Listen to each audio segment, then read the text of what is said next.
Roll. Brothers and sisters, I don't know what this world is coming to.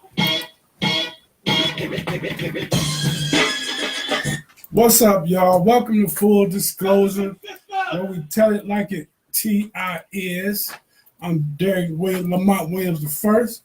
Again, we got Big Dick Dashley, Barbara Rich Green, and the little lady of the house, Miss Lisa Burnett. What's up, everybody? What's going on with you, D? Oh man, we got a big show today. We got a big show. A lot of things going on. I hope y'all joining us. We really got a lot to go over. I got to say that we do. So again, thanks everybody who joined us last week. Everybody's gonna join us now. Thanks for watching.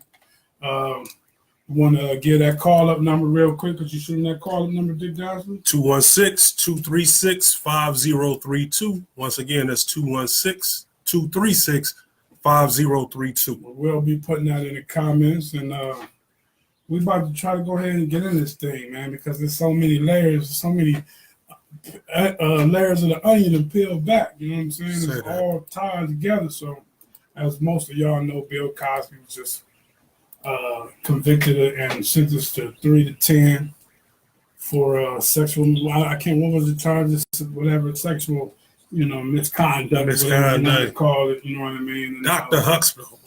Dr. Huxtable. Yeah, that's crazy. Doctor and so we're gonna do it like this, man. For one, you know what I mean. We all know the injustices in the system, right? We all know how we've had watched over and over and over and over and time again how we get railed over in the justice system. And I know it's frustrating. So I understand the skepticism of the court system. Trust me, I know better than anybody. But Bill Cosby, we're gonna get into Bill Cosby. But some of y'all need to be ashamed. People need to be ashamed of themselves, man. Y'all don't know Bill Cosby. Yeah. The things kill me. Okay, if he did it, if he did not do it, that's not even the question. The question is how. If I was a woman, I see why women don't report it. I see why women don't come out because the community, the public does not have their back. Y'all jump on Bill like y'all know this man. You know what I mean? Like he's your fam. Like, and what do you think y'all babies are seeing? You know what I mean? This powerful man has been. Bill Cosby been on TV longer than I've been alive. I don't remember watching TV without seeing Bill Cosby, but I don't know him. Mm-hmm. You know what I'm saying? Y'all don't know him. And so we want to get into the actual, the victims and the actual this predatory behavior. We're gonna get in the bill. You know what I mean? But what about the women? What about the victims of these crimes and what they go through and how they watch y'all defend this man with impunity when you don't know shit about him? And then how are they gonna feel when the preacher that you jumping and hooping and hollering about every week and he watching you or she watching you, and then when they do something to them, how are they gonna go to you and they seeing how you defend this man? You know what I mean? What about the women and the boys and the girls? It's not just women, you know what I'm saying? You talk about sexual assault. Yes. It's all of us, you know what I mean? Mm-hmm. So, we have to I don't care who it is, we have to take every single accusation serious. You know what I mean? If somebody's saying that's right, this is happening, you have to take it serious, regardless of who it is against it or who is saying it. You know what I mean? We have to take these things serious. So, you know what I'm saying? At least I know you want to get into some of that right there. I think it's really a shame how society and people blame the victim and how they'll crucify the victim. The woman that brought the accusations up, they were sitting there talking about her, the way she looked, and what does that have to do with it? You know what I'm saying? And it makes you scared to even come forward when something like this happened. Me, myself, I've been a victim of sexual assault. So I can understand where these people were coming from, where they were scared to say something. You know what I'm saying? I was scared to say something. I was scared to say something as a child. So me feeling scared to say something as a child, I can understand how a grown woman can say something. This man is powerful. And for my understanding, he was paying for her schooling. You know what I'm saying? He was paying for her livelihood. Let me ask you this. Do you remember how long it took for you to actually say anything to anybody about it? It happened when I was about 6. When I was around that age. When I finally did say something, I was in my mid-20s. You understand? Like, this whole narrative, well, why come they didn't say nothing right away? Or why didn't it come out right then and there? And all that. See, y'all, people need to be ashamed of themselves. People need to be ashamed of themselves. There's all different type of reasons why. I mean, it's hard. That's hard to deal with in your own, especially with somebody you trust. And somebody you have confidence in, it's the whole you blame yourself. Exactly. It's just, What did I do wrong?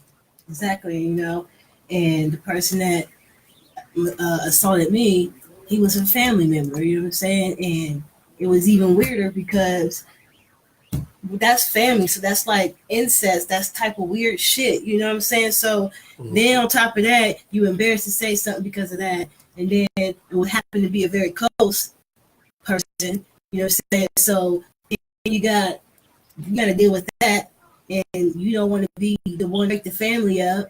You know what I'm saying? So I can understand that's not the exact same situation, but it does involve the same feelings or close to the same feelings. So I can understand why these victims take so long to come forward for a person in power. Yeah. What you say, Dick Dazzler? This is a powerful subject. Just seeing, like you said, how the victim is attacked or discredited in these types of situations. You see why so many women and children and people in general don't report what goes on. Some may be because of shame. Some it may be because they believe people won't believe them. And some, they might actually love the person that did this to them. And they just feel like, okay, well, they made that mistake. I don't want to ruin their life. But the truth is, they didn't think about ruining your life when they did it. So, if you're out there and something like this has happened to you, like in your situation, I know a lot of women that it has happened to. I know some men it's happened to. Cleveland does have a rape crisis center, and they're willing to talk to victims, whether it was today or whether it was 40 years in the past. The call-in number for that is 216-619-6192. Once again, that's the Cleveland Rape Crisis Center. That number is 216-619-6192. Because so many times people say, well, let's pray about it, let's do this, and it's never addressed. Especially in a lot of our families, this stuff is swept under the rug. You got family members that are prone to do this. Why do you have them babysitting your children and all this other crazy stuff? And so we have to address it for what it is. And because it's Bill Cosby, it hurts a lot of us because we see what's going on in the media and how these men like Roy Moore was dating children when he was a grown man, and they defended it. That was a different time. Well, when a different time for Bill Cosby, you start to get into that back and forth. I think that a large point is missed because we feel like it's been a miscarriage of justice because they took the weakest case of everything that he's done, and that's what they used to convict him. It was paper thin, but it was still a case. And that doesn't mean that it wasn't something there that he's done in the past. But as a black male, I know sometimes it could be frustrating. It goes back to when we were rooting for O.J. Simpson. It wasn't that we loved O.J. so much. He gave up on us long before we ever gave up on O.J. And when the case came around, it was more just validation that a black man was able to get away with something. If we at that point, we didn't even care if he was guilty or not. It was just we had so many years of Jim Crow, of desegregation, of redlining, of just being mistreated, slavery. You just go back, history books are written wrong. So just to see one of us win, it's almost like that line in Jay-Z's song, just to see one of us make it. He was talking about hustlers, but, but it's misplaced. But, and real quick, that's a conversation we need to have and are going to have. And Patrick Bubba Cole, what's up, bro? What's up, Terry Sanders? I see y'all on there. to read Patrick Bubba Cole. He admitted to one count, but why is he the only one being sent to jail out of all the accusers? And that's what he was just saying, that we're going to dig into that. But I think what's being overlooked, and we want to make sure that it doesn't be getting overlooked, is what he did. Okay, we want to get into what he did and what the whole. Well, this whole case has brought out a lot of, put a light to a lot of people's attitudes toward rape and toward, these thoughts, these toxic thoughts that we have. This whole idea where, you go to a man's house at 2:30 in the morning, you asking for it, you got to know what's up. Well, maybe she did know what's up. Maybe they talked about having sex before they even went there, but that don't mean she's obligated or he's obligated to go through it. It just doesn't mean it. At any point in time, he could say something. She might not smell quite as fresh as you had hoped. You know what I mean? And you might feel like, I'm cool. I don't care if she butt naked. She can't say, you knew what it was. No, not no more. Yeah. You know what I'm saying? And he, and it was like on Higher Learning when she was ready. She was ready. All she said was wear a condom at. Yeah. No condom, and it's like she's not obligated to go through that. So you see all these attitudes. Talk about because Bill Cosby is this and Bill Cosby is that. He wouldn't have to take it. Go ahead. That's all the more reason why he would take it. You know what I'm saying? A man of power. It makes more sense for a man of power to sleep or rape a woman if he's gonna take it. To rape a woman that people feel like she's not physically attractive. You know what I'm saying? Because who's gonna really believe this woman, Bill Cosby raped this woman? She don't look good, and that's exactly what happened. That's exactly what's going on. Because this woman isn't physically attractive, Bill Cosby, there's no way he could have raped her. And just because you're black, that don't mean that you ain't doing fucked up shit. There are fucked up black people as well as fucked up white people. Yeah, it ain't always a setup. Yeah. You say it ain't always no conspiracy. Not everything is a conspiracy against black people. Yes, there is conspiracies against black people, but this is not one of them. Wow. Well, you know what? Let me go to Jackie also says, sad part is rape happens so much, but there's always a fear to come forward because it's harder to convict the rapist now because the justice system makes such an abstract idea. It makes it such an abstract idea. And let me speak. It will go without investigation or conviction. But that I think it's also that law enforcement. But a lot of it is if you see the attitudes people have. You see what people are saying. That's one thing social media exposes a lot, and you see a lot of it is the attitude. A lot of them won't go forward because the people who love them won't believe them.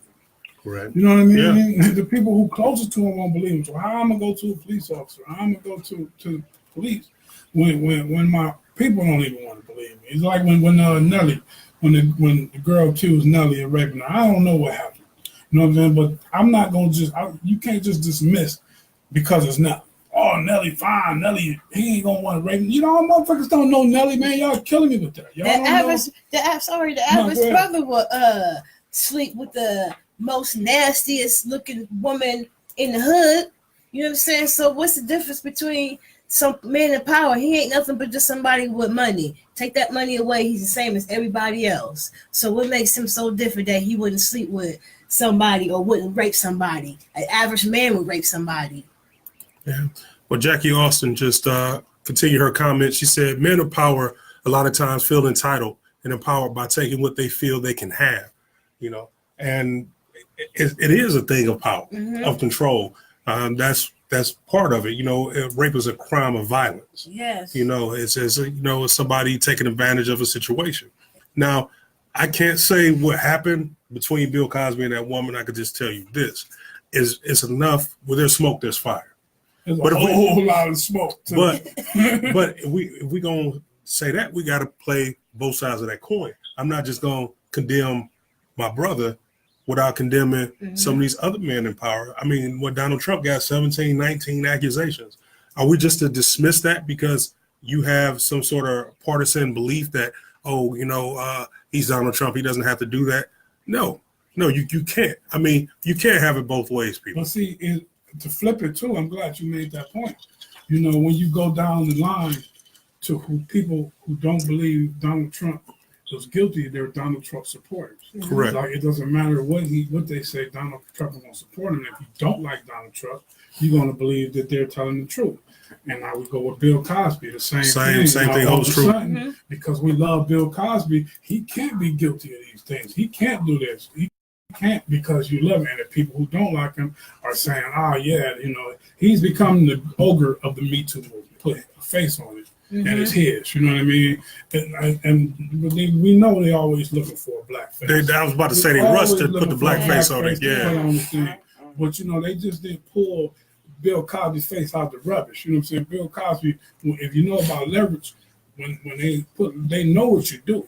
And if you do something fucked up, they will hold it over your head. Oh, shoot. And they will use it on you, but you got to give them the leverage. He gave it to You know him. what I'm saying? So it's the same token. We got to we got to be partisan on shit like this. Yes. If there's an accusation, you have to take the victim side seriously, as well as the perpetrator, no matter who it is. You know what I mean? And when you start seeing 15, 16, 17, 18 cases now, 60 people coming out, all this can't be just organized as a plot to destroy some. You know what I'm saying? I'm not buying that. Well, it's easy for us to do that because of our relationship with America and how it's always used us as the whipping boy and the poster child for any type of criminality.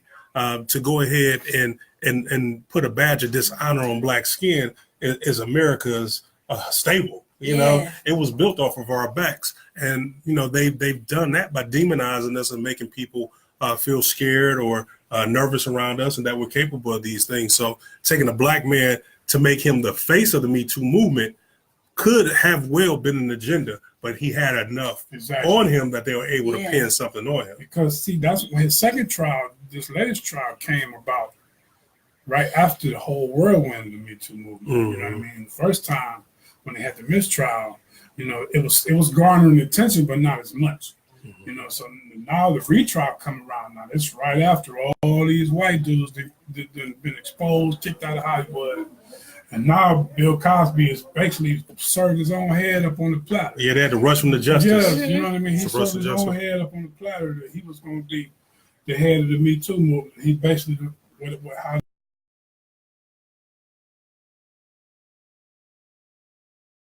the problem, still the thing is, folks, you have to take each case and look, man. On its own individual merits. Exactly. I agree. Let me cut you off. Jackie Austin said something. Jackie said it was ammunition to help destroy a career as well. If he did it, there's need for consequences, period. But I feel they chose wisely when to come forward. So she said she just mirrored exactly your sentiment that it was a time type of thing, because she could have been in that first group and it would have been dismissed because he beat that first case. So, it's almost like what they did to Michael Jackson. Let's be honest about it. He kept putting himself in that position by having those young people over. You open yourself up to that criticism. You're a 45, 46-year-old man chilling with kids.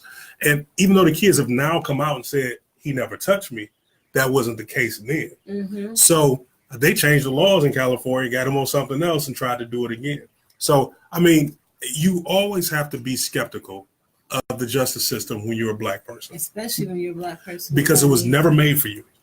Right. Go ahead, Lisa. Especially when you're a black man, black woman with money, with power.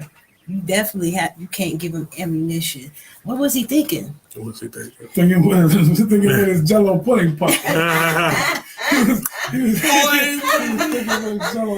also think in some cases, the way that people have marginalized sex in society also makes women skeptical to come forward. You know what I'm saying? You say sometimes women might be dressed a little scantily. She might have too little on.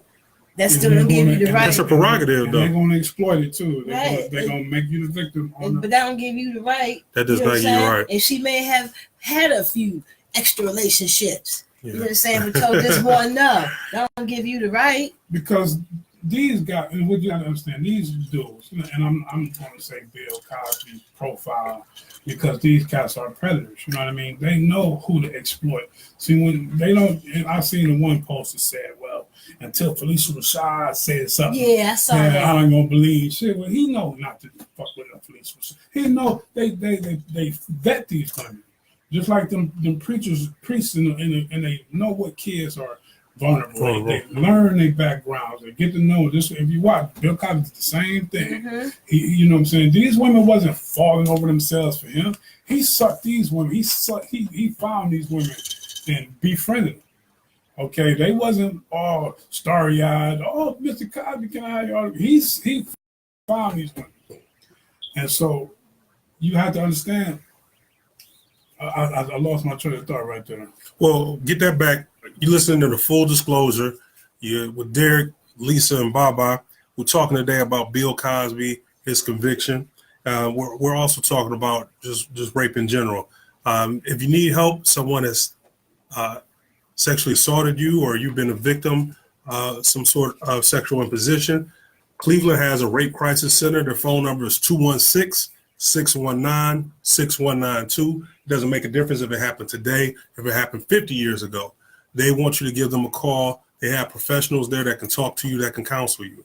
I don't care if you think that you got over it, if you prayed about it, if you whatever you've done, you probably still need healing. You still probably need to talk to a professional. Give the Cleveland Rape Crisis Center a call at 216-619-6192. Furthermore, we like to hear your voices. Give us a call at 216-236-5032. Once again, we're talking about Bill Cosby. We got a comment from Patrick Bubba Boys Cole. He said, at this point, the true character of Bill Cosby that we see after he gets out of jail will show us the real him. Will he show remorse for his victims, or will he play the martyr? At this point, he showed no remorse. He won't even speak. No. He didn't even speak at his own, you know what I mean? When you don't even speak at your own trial, you know, I know they might have gave him advice, but they advised it for a reason. You know what I mean? So I've seen no remorse just looking at him, you know what I mean? Just like, I don't know. I don't understand. Well, here's another side of that coin. Would you have remorse for something you didn't do? If I didn't do it, I wouldn't have remorse. And it's not to say something wasn't done. I feel Bill he didn't do anything to that particular woman. I'm just going to get that out of the way. I feel like he thought he was innocent when it was related to that. And I've read the deposition. I'll actually share the link in here. It's 187 pages, but it's long. You know what they say, you want to hide something from us, all you got to do is put it in the book. But hey, y'all go read it, and then you just make you could kind of get a determination from there. But in that deposition, he really felt like she was coming on to him as much as he was coming on to her. And it was things she's admitted to doing, going to visit him, see him or whatever. When he gave her his phone number, the lawyer asked, like, well, was that your cell number? He said, I don't have a cell phone. He said, I gave her my number in Philadelphia. You know, he's talking about how he cracked her back when he first met her, and he actually thought she was attractive. So anybody out there said, why would he do this to this man? That's what I saw. Mm-hmm. He actually thought she was attractive in his own words. Well, he admitted to consensual sex with her. Mm-hmm. So she wasn't that ugly. Yeah. You know what I mean? You claim that it was consensual. You know what I mean? So, yes. We all pretty when it's dark in that room, that's right? preposterous. It's like, oh, she looked like this. Well, he said he had sex with her. Yeah. So looks ain't everything to maybe y'all or them, but if he was sleeping with her and kept sleeping with her.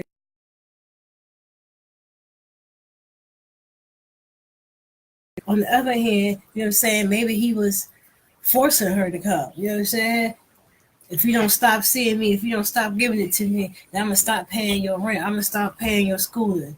You know what I'm saying? So, you know, the thing about this is, you know, this has been rumored, this has been known, going on in Hollywood for a long time. Just like the whole everything the Me Too movement. Yeah. Everybody knew what was going on. Nobody was talking about it. So now what you have is everybody's telling their stories. Everybody's coming out and telling what happened to them, what they did. And Bill Cosby is a part of that hierarchy. He got in a part of that hierarchy. He became a powerful man in Hollywood. And it sounds like to me, we can go into like, you know, whether he did it or did do it. I'm like Ken. I think he did that shit. You know what I'm saying? Mm-hmm. But even, you know, my problem has been just the response to it. You know what I mean? I'm so disappointed with some of the stuff that I've been seeing. You know what I mean? Like, and look, I love a good conspiracy theory.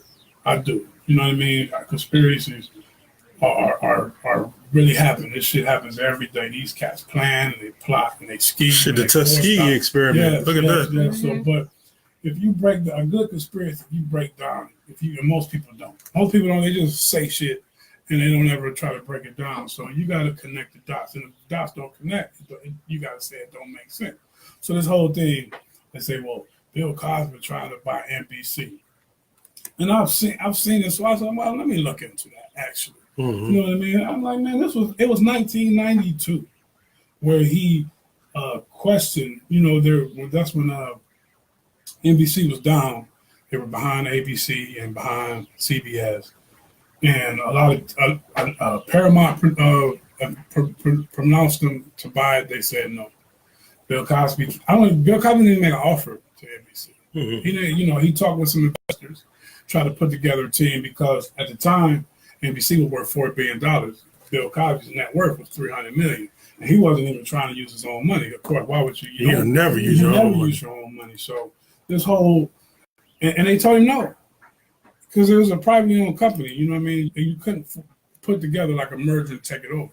Correct. You know, was it General Electric bought it? Correct. And they had no reason to have to sell it. They didn't want to sell it. Paramount tried to buy it. They didn't want it. It was never up for sale. You never looked. NBC was never for sale. So why go through the whole rigmarole to hire 6 women to set him up because he wanted to buy NBC? And he wasn't going to be a champion for us. You know what I mean? So, I mean, does it make sense? It don't make no sense. Well, we can't say that. I mean, I think Bill Cosby showed a lot of positive black images. I mean, because of him, you know, I wish I had put together the numbers, but I know that more black kids try to enroll in Spelman and all the fictitious colleges he was talking about based on the strength of the Cosby Show. You got people who wanted to be an obstetrician. You got women that wanted to be a lawyer because they wanted to be like Felicia Rashad. You had that positive image. As a matter of fact, we had kids when we went to school together that would say that's a fantasy. A black family with a black doctor and a black lawyer, that would never happen. And you know, he breeded a lot of success. Then you going back to Fat Albert. That was a very positive show. I mean, we remember the silliness and, you know, I learned about bullying, not the bully from Fat Albert. You know what I'm saying? And how to be proud of your big. Yeah. You know what I'm saying? Go ahead. What I meant was Bill Cosby's not quite Malcolm X. Oh, no. He's not quite. No. Right. He's not quite a revolutionary where you would have to set this man up to prevent him from buying NBC. You feel what I'm saying? Right. He ain't his words. I mean, he was saying some positive things and doing positive things, but his words wasn't making no movement. He was not about to start white supremacy to fear Bill Cosby. You know what I mean? Maybe they was talking about Tupac, maybe so. You know what I'm saying? But you know what? It was a lot of people who were butthurt by something Bill Cosby said in the mid 2000s when he came out and he blamed poor black people for their own plight. He said, well, maybe if you pull up your pants, maybe if you stop naming your kids these funny names, maybe if you blah, blah, blah, which is, that's the old adage of someone not really doing their research on how people got to where they got to. Once again, y'all listen to Full Disclosure. We're talking about Bill Cosby and his conviction. We got Patrick Bubble Boy Cole. He said the irony is Bill was waving the finger of shame to a lot of young comedians in the younger generation in general. And that's what I was just getting into, Patrick. Even though I remember when all that stuff went down. And even though I disagreed with Bill Cosby then, I looked at it, you know, that was the old black man. That was the generation gap. It's the same thing that we do now. Bill Cosby just didn't get it. And I don't think he looked from where he came from. And, you know, Bill Cosby come from the hood, man, Philadelphia. You know what I mean? Yeah. Bill Cosby, when you was on that whole mentality, when you make it out, you make it out.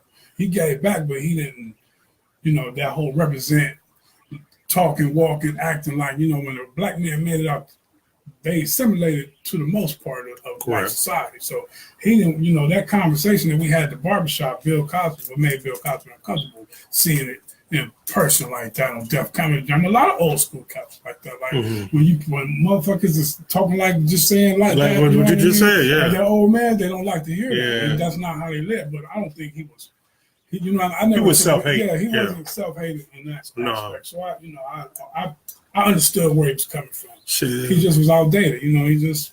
Well, you saw him, that jewel he dropped. I mean, that's been going around the, you know, virally when he was younger. had on a brown leather coat and was talking about how people would try to degrade you just because of your skin color, the whole nine. He dropped some knowledge in that. So it wasn't like Bill was ignorant to it.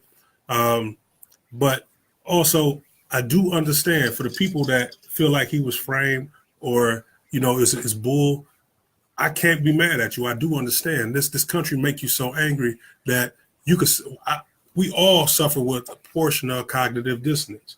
You present it with facts, but you still want to say, well, no. Even if, it's not an even if. Just think about if that was you that got assaulted, or your sister, your mother, or your daughter. We would hate to see that. Yeah. And all you want is justice. Now, do I think that the judge was more harsh on him because he was Bill Cosby or he was black? Yeah, I do. To not offer him the chance for bail, to not offer him just while the appeal is going on. I mean, this is an 81-year-old man. If you want to do that, go get that heifer that lied on Emmett Till about whispering at her when he got killed. I mean, let's keep it real, man. I mean, don't have me get on my people and you not getting on yours. Exactly. Y'all keep it all the way fucking 100. If y'all want us to keep it 100, this is why you're getting a lot of that attitude. Yeah. So I don't want to dismiss it. Yeah, it's ugly, but to a degree, we just showing a mirror to America. This is what you've been doing to us.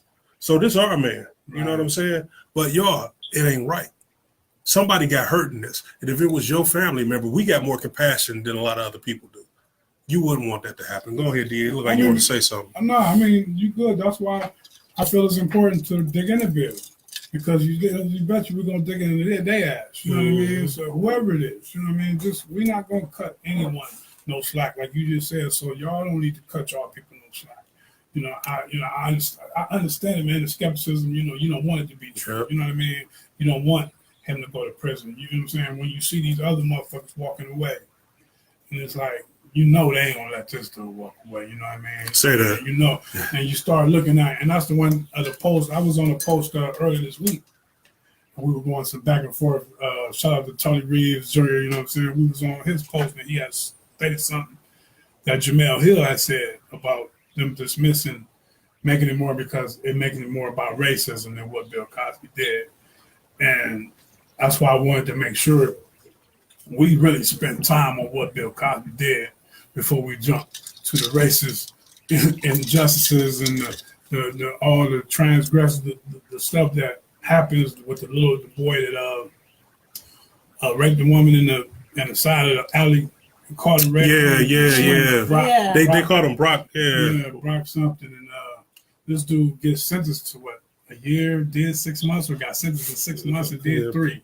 I think he got sentenced to 6 months and did 3 because the lawyer didn't want to ruin his life. You know what I mean? He was a championship swimmer in the whole nine. Yeah. The doctor just got the doctor in Dallas. Go ahead. Was sedating. He was sedating his patients, and he was raping them. He was violating them while they were heavily sedated. They gave him 10 years probation, not a day in jail. And this was I don't know his name, I didn't see his name. But Asian guy. Yeah, Asian or Indian or something like that. Yeah. And they gave him 10 years probation. So you telling me you giving an 81-year-old 3 to 10 at state pen? State pen? That's not. I mean, is it justice? That's definitely not justice. No. Not when it ain't swinging both ways. Draconian justice. That's what that is. The most vicious blood. And we have to point that out.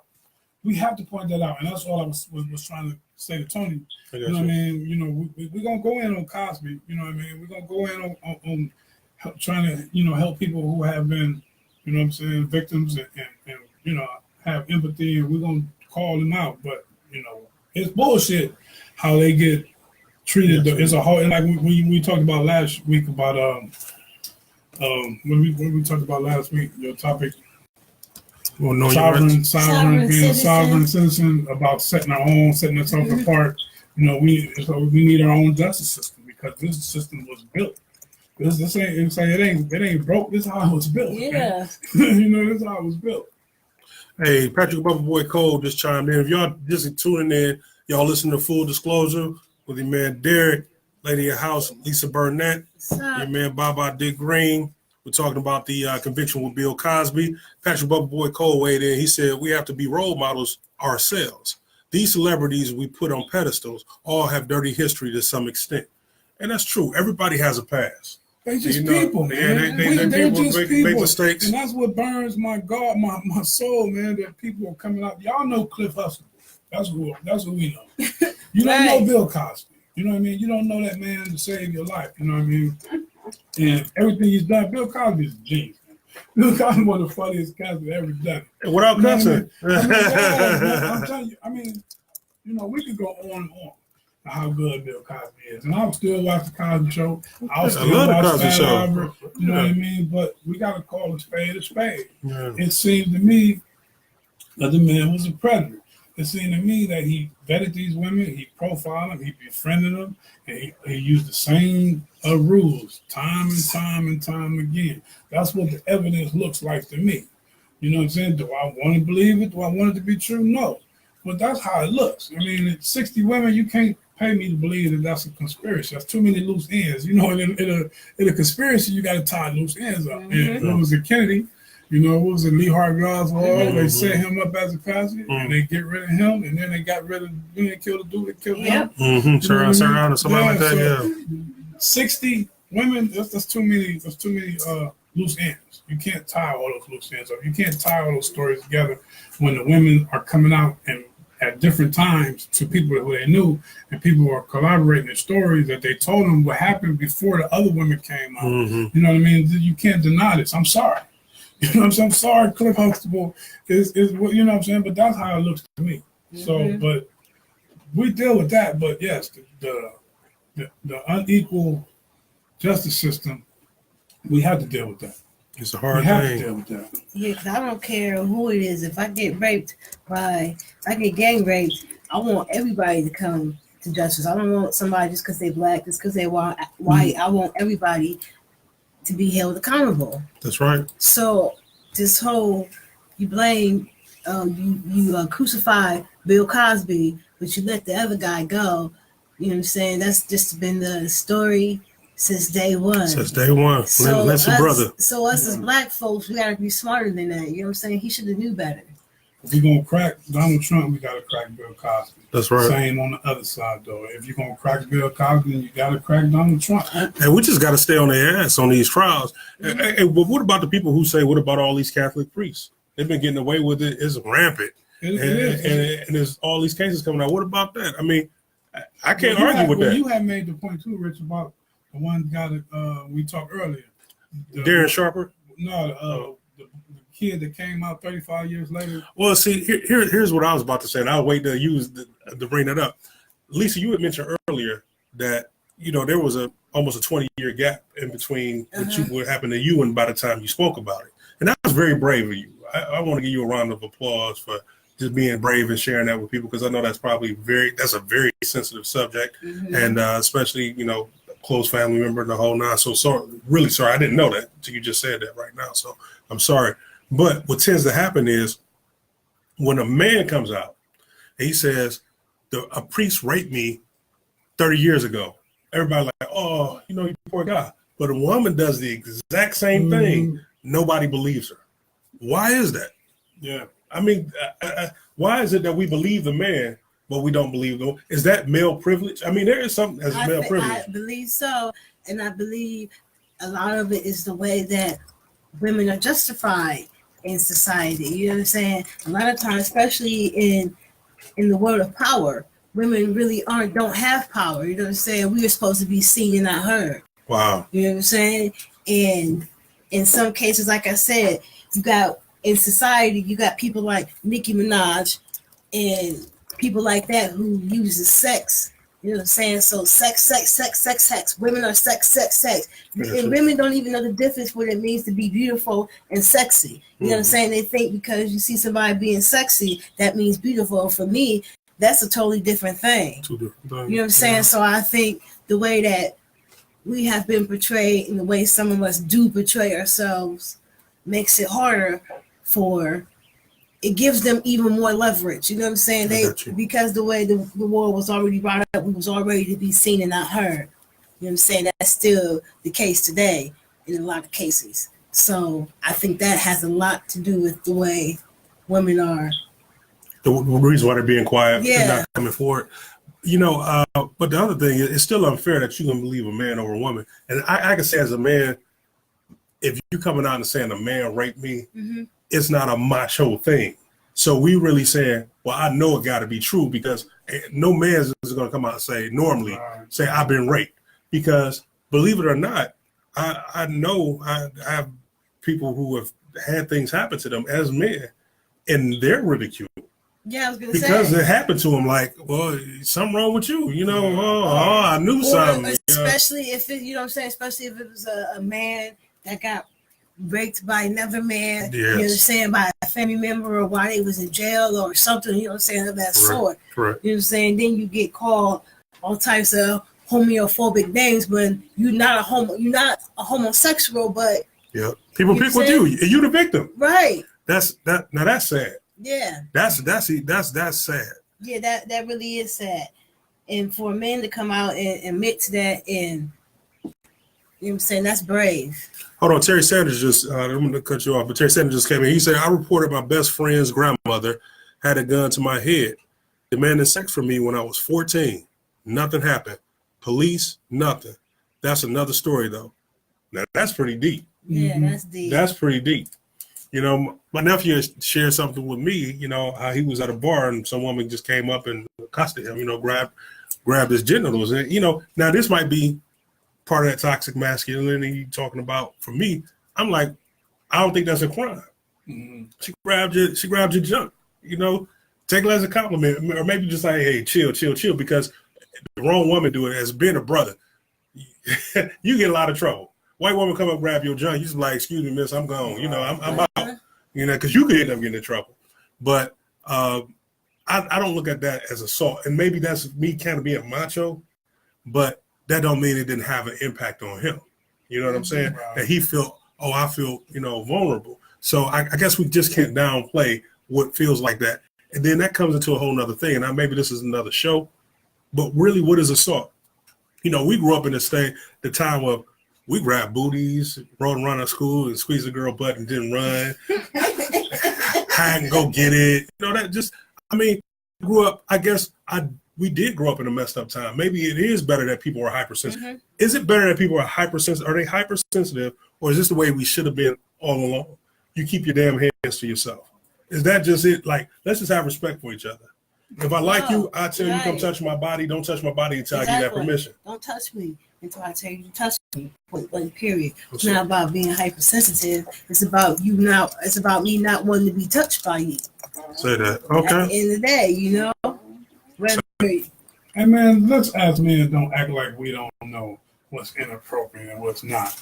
You know what I mean? These cats like, well, I don't know what I can say and what I can do. How about you take your ass to work and do your job? You know what I mean? And don't say nothing to nobody until they say something to you. How about that? You know what I mean? It's not that fucking hard. You know what I mean? It's like cats are like, oh, you can't even do this, you can't even do that. How about no? You don't have to. You don't have to. You don't need to say nothing to that woman unless you know for certain that it's you can get away with saying that. Some people you can joke with. Some people you don't know whatever you might say something in the workplace. And they know it's a joke, but until you know for sure, don't take a chance. You can't just go to work. Just do your job and leave people the fuck alone. Hey, but let's be real. You got Danny DeVito working with you at the office. He say, "Damn, Lisa, that ass looking fat." Oh, you going to HR? I'm going to HR. I'm telling. Idris Elba come in and say, "Damn, Lisa, that ass looking fat." You like, girl? Idris is all on me. Subjective ass, sexual harassment ass. But that's why. That's exactly what I'm saying. Yeah. We ain't stupid. You know when you can get away. You know when you Idris Elba. You ain't Idris Elba. You know that. You know what the response is. The same response. You know what I mean? It's like, people be killing me with that, bro. Like, they don't know what to do or how to act. Hey, wait. My man Patrick Buckboy Cole said, as men, we couldn't understand why a woman will wait so long to come out and speak on what happened to them. We need to take them at their word, at least until the matter has been investigated. Yeah. You can't say it any better than that. That was very appropriate. And that's all, I think we saying. That's it. You know what I mean? When the thing came out about Bill or anybody. Look, I don't rush to judge. As soon as I, these headlines come out so fast now, and so many fake stories and so many things. So when I see these things, I read it. I might say, "Oh, Rich, did you see this? Or Lisa, did you see this?" And then, and me, I'm waiting. I want to see. I might, if it's something big, I might Google it. If I don't see a lot, I'll wait. You know what I mean? Because I'm not going to take for granted that none of these cats, I don't care who it is, you know what I mean? It could be whoever, like, I just don't act like they tried to cook this shit up on Bill. Because if they did that to Bill, they would have did the shit to Barack. And if they didn't do the shit to Barack kept his ass clean and his nose clean. Say that and shit. He had to. And they was looking. They was anything. They had bugged the bathroom and was looking. If Barack Obama would have got some head from anywhere, it would have been on TMZ. I guarantee you. Hey, let's not forget how they started doing this stuff, though. Let's go back to the civil rights movement when they got all that stuff on Dr. King. Yeah. And, he found out he was messing around on his wife and he was doing these crazy parties and all this other stuff. But the man was under stress. Now, he wasn't raping nobody, but he was out there getting it in.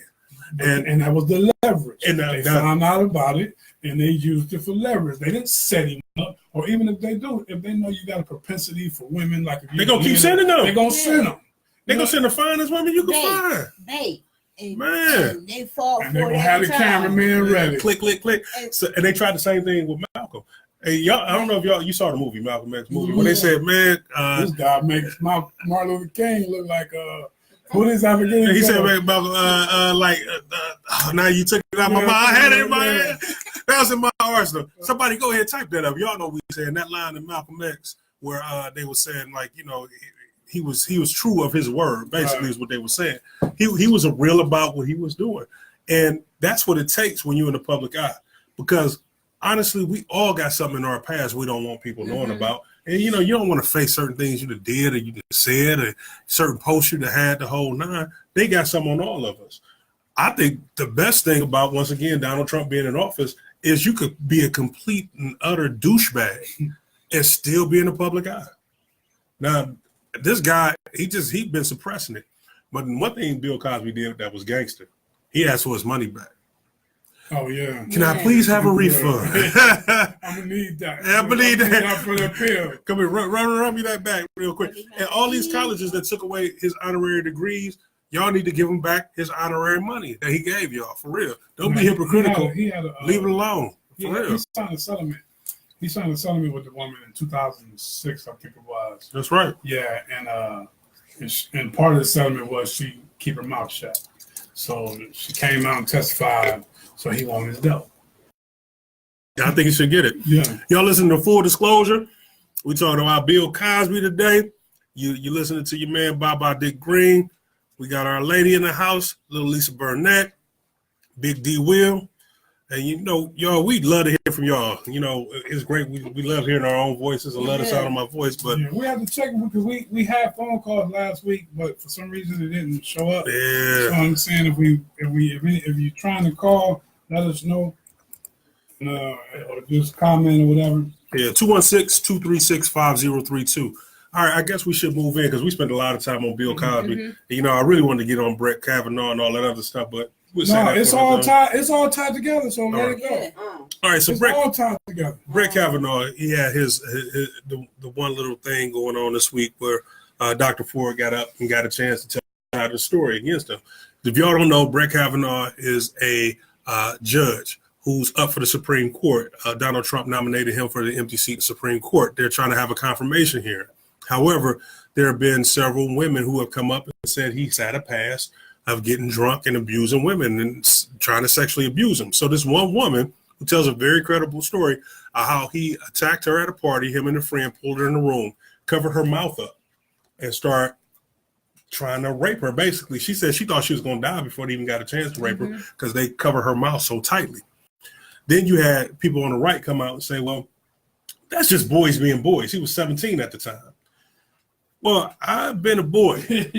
I ain't never pulled a girl in the room and cover her mouth up. I mean, that's past anything. Yeah. Like I said, yeah, we didn't grab some butt. We didn't kiss. We played hide and go get it and all that other stuff.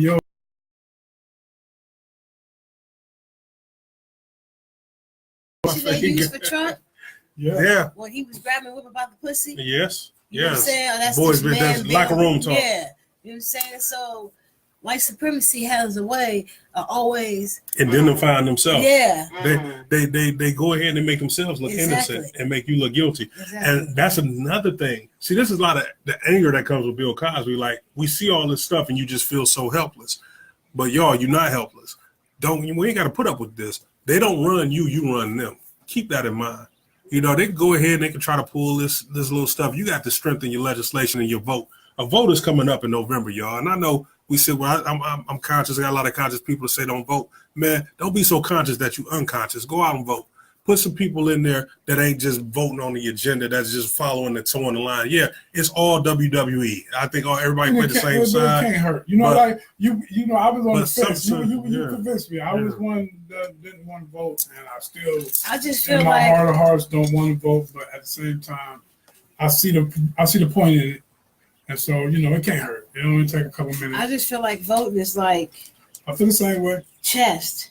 You know what I'm saying? That's their next move to see where you at. That's right. To see where the American people is at. Okay, y'all gonna do it like this, so now we know which card to pull out on y'all.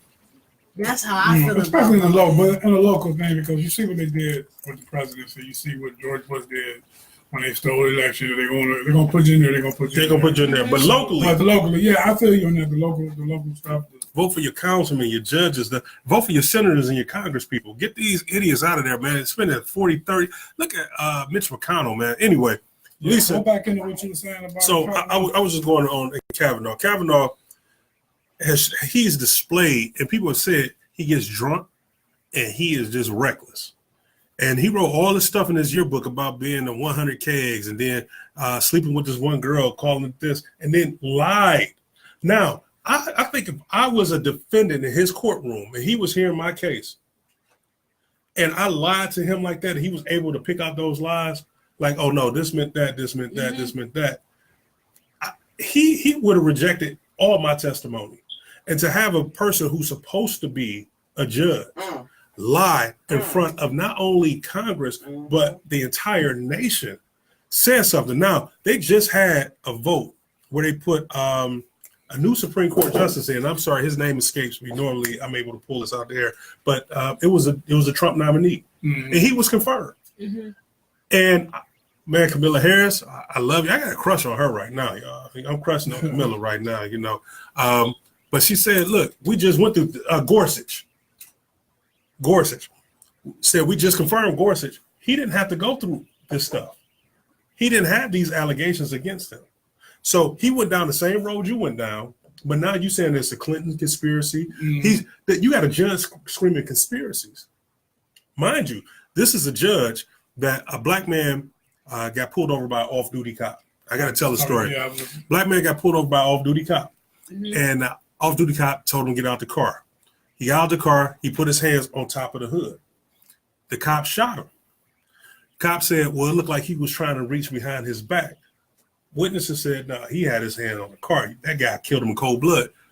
Unmarked car, off duty, right? Go to trial. A jury said, nah, son, we don't believe you. We think he lying. Awarded his family like $50 million, something like that. Nah, you killed this man in cold blood. The judge in that case said, yeah, even though the stuff that's been presented, I'm going to side with the cop. Guess what the judge's name was? Brett Kavanaugh. Brett Kavanaugh. So, you know, not to be crass or whatever, fuck you, Kavanaugh. Fuck you. I hope you don't get on the court. Fuck you. And you are a drunk ass rapist. So, and if you ain't raped nobody, you very aggressive and you don't have the right temperament to be on the highest court in the land. I don't care if they get another person who ain't nothing but a robot, but your ass don't deserve to be there. Just because you too emotional, 20 minutes in, you crying. Yeah. The woman you attacked, she had one teardrop. She didn't. She was strong too. Man, so and then what was their strategy? Not to have the man question. Lindsey Graham, you spineless piece of jello. You the one who said Trump was a piece of shit and he was unstable, and now you are so far up his ass. I don't think your wife can see your face no more without it being brown. I think Lindsey Graham darker than me now. You know what I'm saying? But anyway, man, it's hard. I understand why people are so upset about Bill Cosby when they see this type of shit. It's going on right now. You see the direct conflict in how both cases are being handled. You see, I mean, and it's crazy that it's happening right now. You're seeing how they going in on bail, but then how they. It's 35 years ago, Derek. How they, exactly. It's 35. 35 years ago. Yeah. Leave him alone. He was just a boy. Yeah. He's just a boy. You know, But Trayvon Martin was a man. Yeah. But Mike Brown was a man. But Tamir Rice was a man. Fuck y'all. Man, That's how I it's so feel. deep. Sorry. I'm sitting here, I'm at my job, and I'm having a conversation with the lady, and she's watching the case unfold with Brett, whatever the fuck is Kavanaugh. Yeah, fucking. And, and she's like, this is such a shame. You know, he's such a dirty dog. He's such a dirty dog. I'm like, yeah, you know, they need to send him to jail right along with the rest of these perverts. And they went on ahead and send Bill Cosby to jail. Say that. So they need to go ahead and send him, Trump, Weinstein, fucking, and anybody else. She's like, yeah, but he's different. Bill Cosby, he's different. So I'm like, well, what do you mean he's different? She's like, well, he's ruining a whole bunch of lives. He just messed up a whole bunch of people's lives. he has that skin color, you know. He has an affliction. That's really what she meant. I said, well, there's no difference Melanated. between him and this guy. You know what I'm saying? They both did some fucked up shit. They both ruined lives. Mm-hmm. They Mm-hmm. both need to be punished. There's no difference. There's no difference. There's no difference. She probably thought you was gonna say And we have to be as black people treated the Yeah. same way, and we do it. We definitely have to call y'all out because We're gonna call you if to they the carpet. don't- If they don't, they just gonna brush. They're gonna brush them along anyway in our face, but we still gotta call it out. Say We gotta that. call a spade a spade. And that's You know, what makes What's up, it so Rodnika? bad. We Lil D, got and- enough balls to say, like, yeah, our people fucked up. He fucked up. You know what I'm saying? Punish him. But white supremacy, them motherfuckers can't even say that Right. shit, and they're not going to say that shit. But see, the problem when you have even like a platform like this to a degree, you run the risk of people saying, "Oh man, they sold out. They went against Bill. They did this. They weren't going against Bill. We going for right." You're talking about the women that were involved in this, and anybody who's done anything to anybody, you know, children, young boys, whatever, it's just wrong. It's just wrong. You know, it's an abuse of power. I mean, it's nothing. It just shows how dysfunctional this world is when people come out and say, you know, if you did this, you should get punished. But if he did it too, he should get punished. So that's like dysfunctional. Like, oh, how dare you say something like that? It goes. So I wanted the conversation we had earlier, Rich, about the double standards. You know what I mean? When Bill Cosby's accused of this, folks are running out here saying, nah, Bill Cosby wouldn't do this. Bill Cosby wouldn't do this. You know, the whole Kavanaugh is the opposite. But when, you know, this woman was ugly, she shouldn't have went there. She shouldn't have did this. She shouldn't have did that. But when one of our young men are murdered in the street, and we see white people do the exact same thing when they say, well, he shouldn't have been running. He shouldn't have. We don't know the whole story. Yeah, we don't know the whole story. I see the video, but I can't believe my eyes. And we get so exactly. Makes no sense. And we're heated, right? So it's the same double standard. You know what I mean? It's like, what side do you want to believe? You know, you have to hold both sides accountable and wait till you hear. You know what I mean? I remember when Tamir Rice got shot, and when I first heard about it, before I saw the video or anything, I just read, you know, kid was playing with a toy gun, police ran up and shot him. You know me, because I always try to see things on both ways. Also, I always try to put myself in both people's shoes. Mm-hmm. I say to myself, man, if I'm a police officer, you know, as a kid, sometimes you just don't know how old the kid is, you know what I mean? And if I see a pistol, you know, sometimes you just don't see it. So, you know, even though I was upset because I try to give an officer the benefit of the doubt. And I remember I have a police officer friend that called me and told me, like, you know, and I'm saying like, well, you know, I gotta have to wait. And then she called me and said, nah, you know, the protocol, if somebody got a gun, you don't roll up on them. You supposed to stay 100 feet from them. So, and I was like, oh, I didn't think about it. And man, she's like, yeah, motherfucker got a gun. I'm not about to roll up on you like I'm Starsky and Hutch. Like, you know what I'm saying? If it's say 100 yards back, I'm going to be 200 yards back. And I'm going to wait for backup. And then when you see the video and just how the cop just pulled up in 5 seconds, the brother's dead. It was like, oh my, He had it in him. He was going to do exactly. Yeah. He knew he was going to do it, man. So we can't sit there and say, oh, and get upset when they do it for the police. When we doing it for Bill Cosby. You know what I mean? But I still have to argue we doing it in retaliation because they do that to us so fucking much. But we have to both sides have to be weighed. That's all I'm I got saying. you. I got You know what I mean? We're gonna go there. I'm playing devil's advocate. Yeah. If we're gonna go there, but don't be so quick to dismiss Bill Cosby. We can't do it like that. But we're gonna hand y'all ass too. We got a call. Well, yeah, that was Daryl Tucker, but he was calling the wrong number. So Yeah, we love. What's up, Daryl? Are you gone? No. Okay. Yeah, we love to hear from y'all, man. If y'all want to give us a call, you see the callback number is on there. Yeah, call in 216-236-5032. Robert Berry, I see you vote. That's what's up. All right, well, Lisa, we got to get back to your subject. I mean, we spent some time on Bill Cosby. We understand the vast differences in how Black people are treated in this country in the legal system. But you had a situation happen to you. You said you waited so many years. Was it because you didn't feel people would trust you, or was it you were ashamed, or you loved this person? Was it a combination of all of that? It was, you know what I'm saying? I was confused because I'm like, this is supposed to be somebody you love. This is your family member. Is this what love is? Well, my mom said this is what love is. This is what my dad said. This is what love is. This is what I'm told. But these actions don't match what the fuck I was just told. So now I don't know. You know what I'm saying? I don't know what to do. Mm-hmm. You know what I'm saying? So, and then plus, you're very close to our family. So I don't want to break up the family. I don't want the family member to hate me. As a kid, I'm thinking, he's going to hate me. They going to hate me. I'm going to be the black sheep. You know what I'm saying? And you're a child. Then you grow up and you don't know how to deal with it because you never dealt with it. Mm-hmm. You know what I'm saying? Right. And you want to say something, but you don't know how to say something. Once that person passes, you kind of like, okay, it's over. I'm done. But that's not really the case. Oh, did the person pass? Mm-hmm. Oh, okay. Is that what prompted you to say something? Did they pass when you said something, or was it prior to? It was like they Or passed and then still some time went on. Really? Yeah. Oh, okay. So you didn't want to destroy the memory of that person to everybody as well. I mean, that was that's a lot of pressure. So you don't think of that. I mean, not being a victim of it, you don't think about it. And I had some babysitters that I got it in with, but I kind of liked it. So that's horrible. I mean, I was just sitting here thinking the same thing. You know what I'm So- saying? My first sexual encounter was with my babysitter at about, I don't know, how old are you in kindergarten?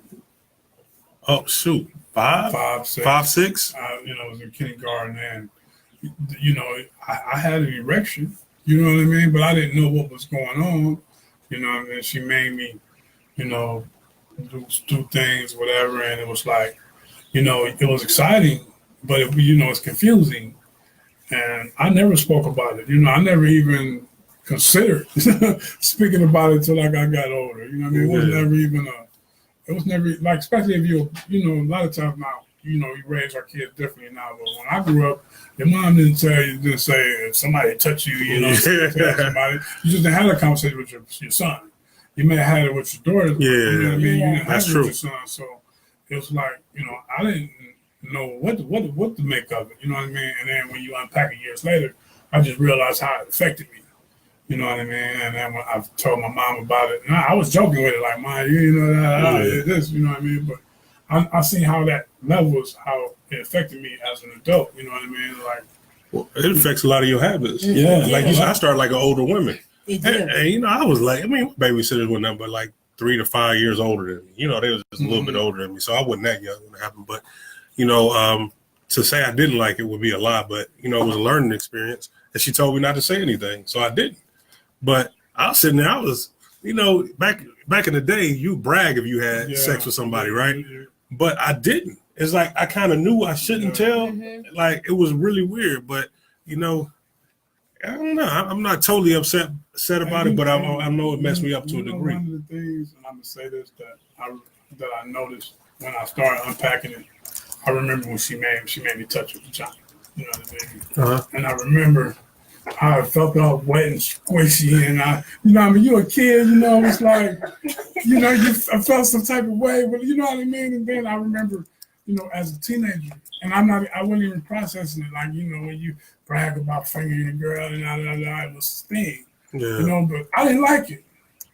I did it because that's what you were supposed to do. Yeah. But I never realized why. What? It made me feel a certain type of way. You was almost until I was an adult, until I realized why. And when it all came back to me, it's like, oh man, that's why I've always felt, because I was always bringing that childhood memory back of that first time. And it just never sat well. I got you. Hey, we got a caller, Xavier, Grand Verbalizer. How you doing this evening?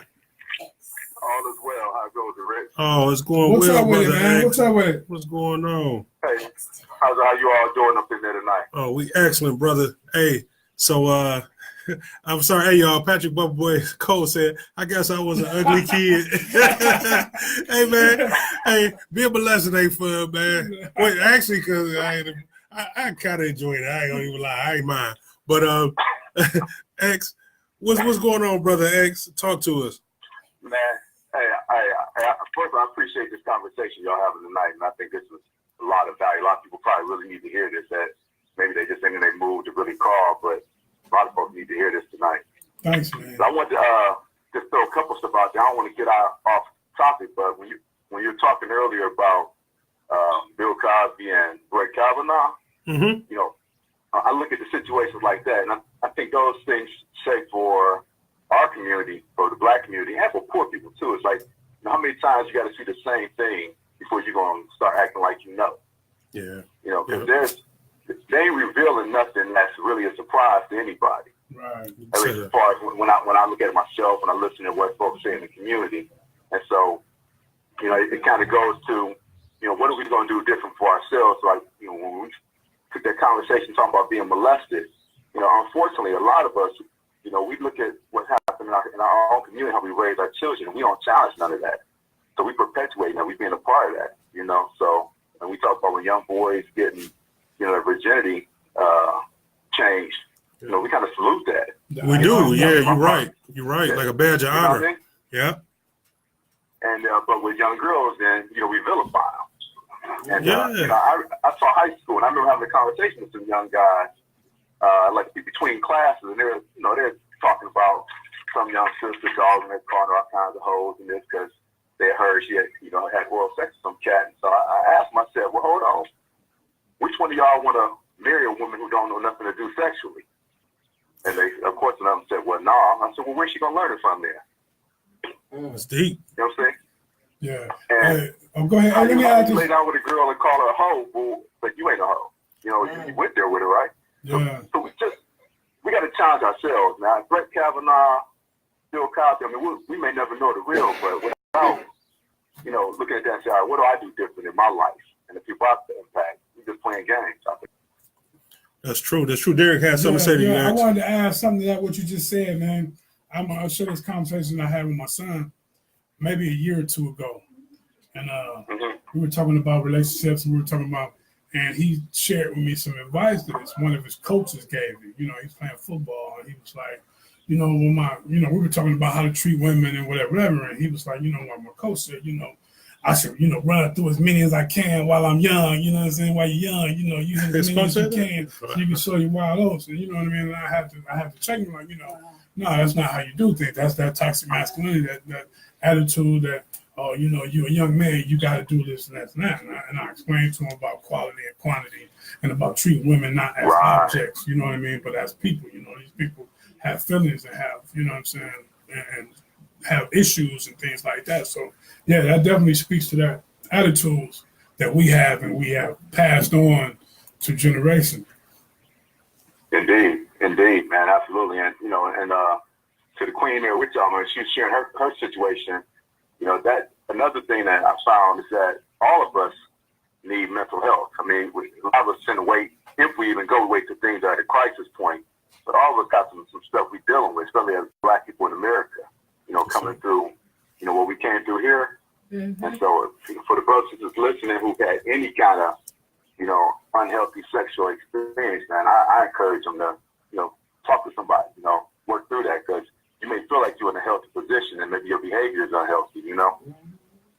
Well, you're right, X. A large degree, a lot of brothers use sex as a coping mechanism. If you upset with your lady or something like that, what do? You go out, you find another woman to have sex with, but now you just hurt her and you hurt yourself. You put band-aids on these things. If it ain't having sex with another woman, you go out and you drink. If you ain't going out and drink, you're going to go out and you fight. So it's basically you just taking your energy from one thing and putting it into another negative thing. But truly, I think we all do need counseling. You know, we need some psychological sit down. We need somebody to evaluate. I think there's a lot of us that have a large gaps of memory loss due to certain traumas that we had in our life, and we don't come to grips with that. I wouldn't. Yeah. I believe you probably would have a large gap that you don't remember after that situation. There is, and there was times where I would remember things, but I didn't know where they was coming from. I didn't know if it was a dream or, if it had really happened. And once I started to remember, that was another reason why I also I was scared to start telling, because you may not remember everything at once. You don't start remembering things until you start talking.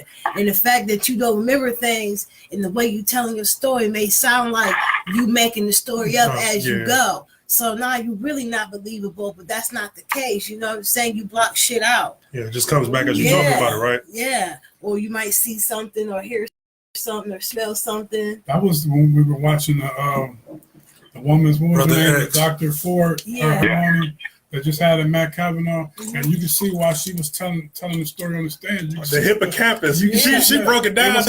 Some things came back to her. While she was saying it. So, she said that stuff is stuck in your mental hippocampus. And they try to use that, like, if you any type of inconsistency, they try to jump on that and discredit you. And it's Go ahead, Brother X. One of the things I think is really dangerous about what Brett Kavanaugh is trying to do is that if he is indeed guilty, I'm gonna play along for like that's what it is. If he is indeed guilty, the most dangerous thing he's doing is that he's totally and the whole hearing is saying you can be immature and then just put it behind you. Ain't gonna deal with that. So young men all over the place are seeing this example and maybe engaging in this kind of bullshit and dangerous and violent behavior, and presuming that once I'm accomplished, I can lie, but I can put it behind me and not deal with it, and just leave whatever trauma in my way. That's particularly dangerous. It's a part of the culture. When you see where he went to all boys Jesuit Catholic, you know what I mean. This is a part of the culture of how they live with the swimmer. Brett, when we talk about the swimmer, they use an entitled white man. They get drunk and they have these parties and they feel like they're entitled to do whatever the fuck they want to do. You know what I'm saying? And when you have out of one, I'm sure she came out. I'm sure there's 10 other women that he did the same thing to. You know what I mean? And you start exactly. So it's like this is their culture. This is how they. This is the behavior that's promoted. You know what I mean? Well, I got a call. Like, what about you see these young athletes, and let's just be honest, young black athletes who they do certain things like this. They had a party and they come on to a girl too strong, or you look at a Trey Parker who the girl followed him home from the thing and she was on top when they had sex, and his friend came in and she gave his friend oral sex, but then she screamed rape the next day. It's like they hold the young brothers' feet to the fire, but they 17, 18, 19, and even 20 years old. So they're still young. So what makes Brett any different from any of these other guys? I call bullshit on that, X. And I understand what you're saying, like, how we playing the game, we doing it politically or whatever, but at the same token, why are our brothers' feet held to the fire? Do you treat it as a man? And anything that you do as a young black man, they treat you as a man. At the same thing, too, Rich, when you look at that as a lot of, when you are a superstar athlete, and they see it in very young a lot of times, 7, 8 years old, even, you are given an entitlement. The community gets behind you. That's people, parents, coaches, teachers, they coddle them. They coddle them, pamper them, yeah. And it's the same. I agree. It creates the same attitude. Same mindset. Where they feel entitled to do whatever the fuck I do, because the first time they break a law and people recognize, like, oh, you play for such and such. Go ahead on. You good. Yep. And now all of a sudden, boom, they've been, and now when they really do something, they do hold us to the fire when we get, at the end of the day, but it still has been encouraged time and time again to act a certain way, and a lot of times, not all of them, You know, but a lot of these athletes don't have good people or good families around them, good support systems. You know what I mean? They do what they used to act in a certain way, and they feel like they're gonna get away with it. That same entitlement. Hey, y'all, my man Patrick Bubba Boy Cole just chimed in. He said Browns 41, Raiders 34. Unrelated, just reporting. And y'all, we boycott, but we still love the Browns. So, I bet money on that game too. Yeah. I bet on it too, man. Oh man, your boycott is invalid. We're gonna vote on Derek's blackness next week. The vote will be being held. Hey, X, we appreciate you calling in. And for people who don't know, this man is S. Xavier Allen. He ran for councilman in Ward 6 last year. We want to know what are your political aspirations moving forward? Well, I can tell you, man, life is politics, man. So I intend to just every day continue to be engaged in the community, man. Just trying to empower people where I live. Just like y'all doing on this show, man, help folks be able to do for themselves what they don't think they can do. So that's in an elected office or, when I'm teaching math classes at the college or just community work here. I mean, I'm going to keep doing what I do, and we just see what form it takes. All right. Well, stay positive, brother. Stay black. We appreciate you. Hey, I appreciate you guys doing this, man. Y'all continue doing what you're doing. One love. Hey, one. Take it easy, brother. Yeah, I just want to let the ladies and just victims know, don't be scared to step up and speak your truth and say your truth. You know what I'm saying? Don't wait till you have some mental breakdown. Don't wait till it's too late. You know what I'm saying? Even if that person is still around, it can be scary when it's still around, but you gotta speak your truth. You gotta speak your truth. You do. Cleveland Rape Crisis Center, y'all. Y'all listen to Full Disclosure. You're on with Lisa. You're on with Derek. You're on with your man Baba. And we talking about what's going on with Bill Cosby. We talking about suppressing, molestation or rape within the family. Please call the Cleveland Rape Crisis Center if you need somebody to talk to, 216-619-6192. If you want to talk to somebody today, call us. We on right now, 216-236-5032. We want to announce your name prior to you calling. If you want to just go ahead and share your story, if you have something like that, or you think you could add something to this conversation, feel free to. It's not us saying we experts on this situation, but somebody needs to talk about this. Mm-hmm. It's not talked about. We love your participation, man. We love the call. We love the comments. We want, guests. This is us opening the conversation. We open up our conversation. We have these conversations every day, and we open it up for y'all and everybody to join us. And we love the input. We do. And we're going a little bit longer than we normally go, but this is a subject that's not easily tackled. I believe this is something that's swept under the rug in black families. I really do.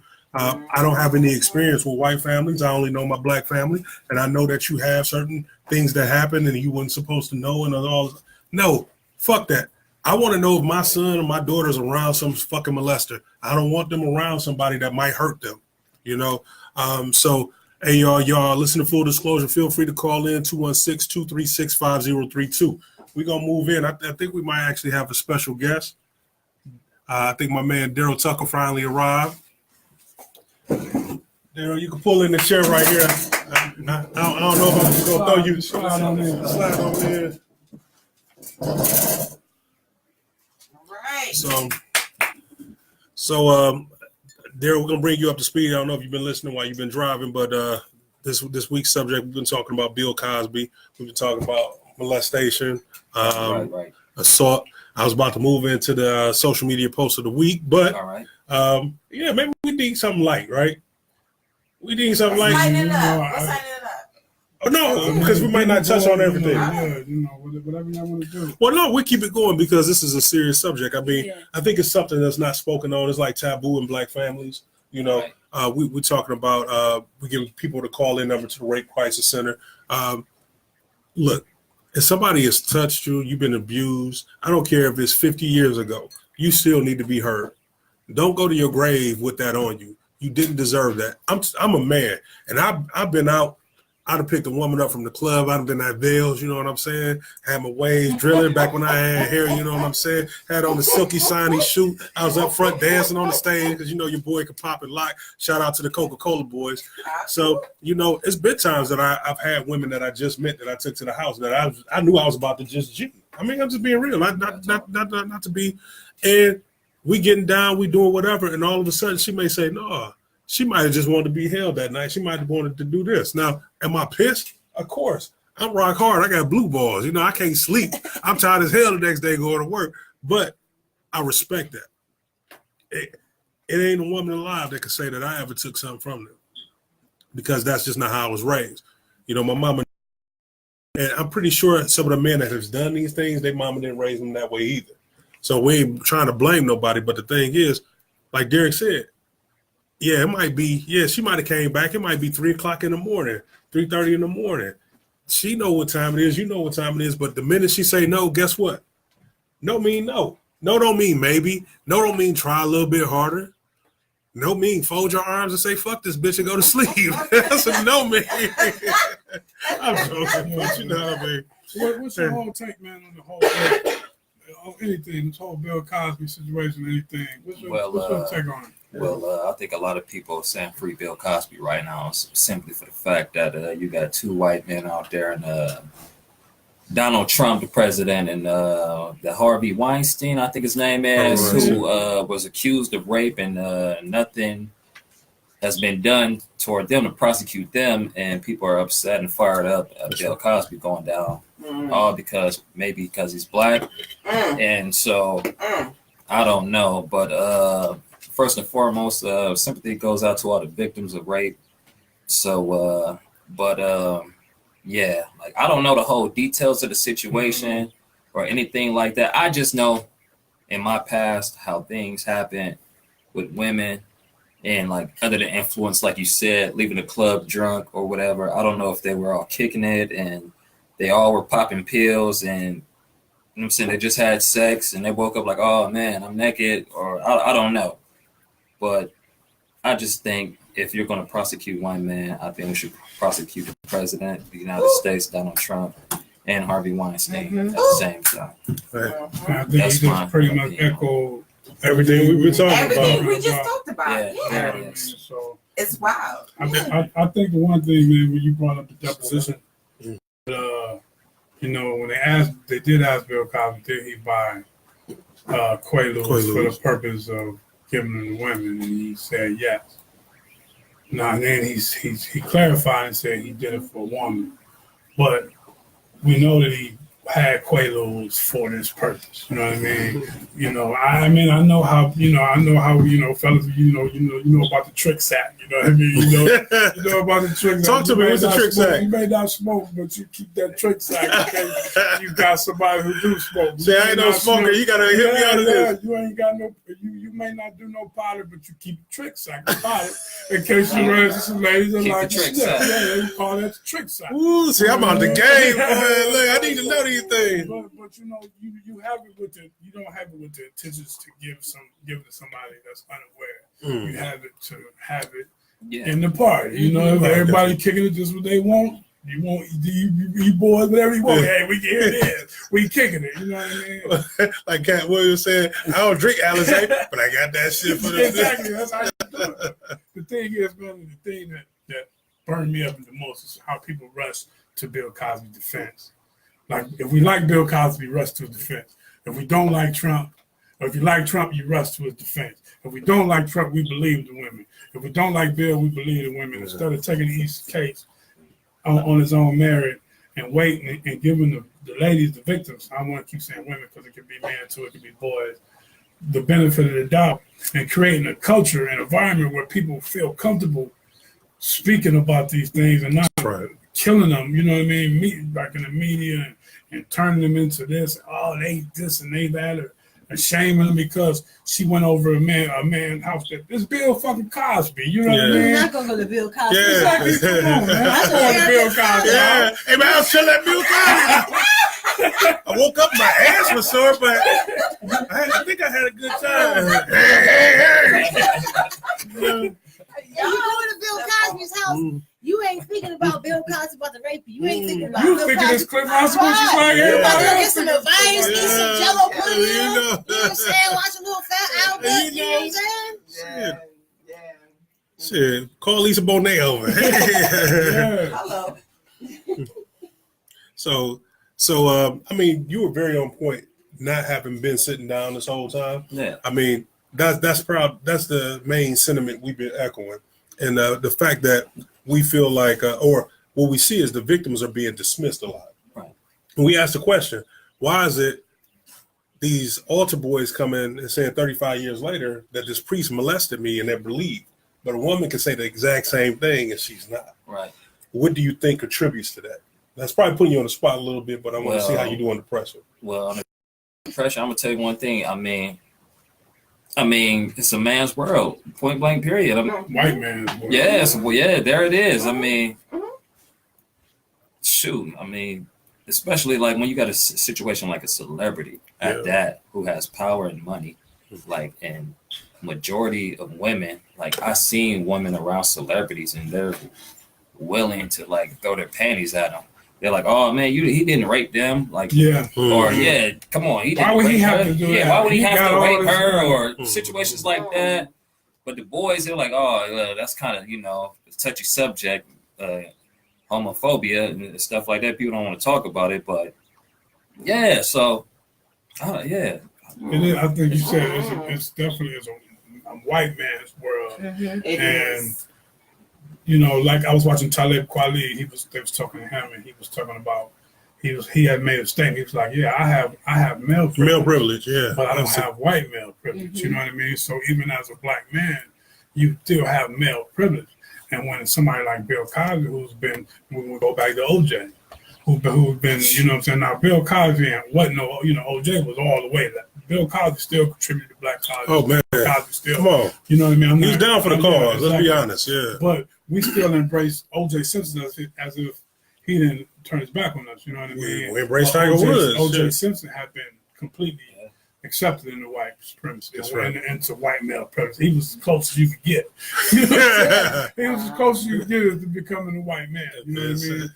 And so when people... Yeah, the paperwork filled out. And people, when we talk about the attitudes and when he got off, it wasn't that we was happy that he got off. It wasn't that we were lauded that what he did. It was nothing about him. Right. It was like, even if you started watching the trial, and I didn't watch it till later. I got, after everybody was talking about it, so I started watching it. That's right. Stuff came out.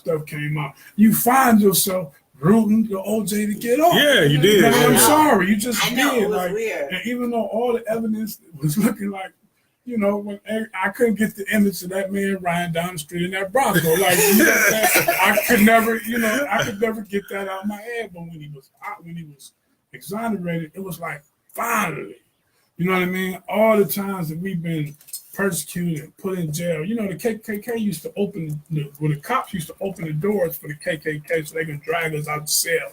Out there, even before the hangers, the lynchers. Yeah, we would be arrested for something, and they were all in cahoots. They were a part of this. They would leave the cell doors wide open, and they would come in the night and snatch you right out and hang you in front of the cell. Yeah. You know what I mean? So our relationship with law enforcement and the justice system, we're gonna be skeptical. We have to be. We gotta be. We have to be. If we got any sense. Yeah, you know what I mean? But we can't just rush to just acquit people until we, you know what I'm saying, especially on something like this. But you know what I mean? Now, if motherfucker killed George Zimmerman, then I ain't see nothing. We are not advocating the death of George Zimmerman. So, we are advocating the ass whooping of George Zimmerman, but we're not advocating the case of George Zimmerman. I want to be on that jury. Yeah, not guilty. You like Dave Chappelle said, my blackness will not allow me. So we're going to move to something lighter. We're going to finally go to social media post of the week. Here's a question for y'all. I'm about to type it in here. Y'all call in. So I saw some women feel like, here was a question. If a man lives with a woman, or if a woman lives with a man, should she pay half the rent or mortgage? Absolutely. So if it's a couple, it could be a gay couple too. If it's a couple, Sure. Why not? Yeah.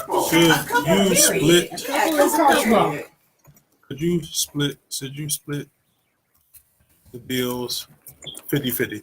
Now, it was mainly like the rent they were talking about. So I guess a lot of women feel like if they move in with you, they shouldn't have to pay half of that or vice versa. No. No. So as a man, you move in with a woman. Right. You pay half her rent. You Right. pay half her mortgage. Yeah. Okay. You move in with a man. Mm-hmm. D. I mean, you got to discuss. Every case is different. You know, that's a conversation. If we're gonna move in together, we need to have the conversation. Who's paying for what and how it's going down, and then whatever we agree upon, that's what it is. The man might say, "Well, look, I'll pay the rent, and you just pay the bill." Right. Or we might just say, "Well, we'll split everything in half." Or I might have it like that. Say, you know, I'll pay everything, and your money will be play money, and we'll go on vacation. Or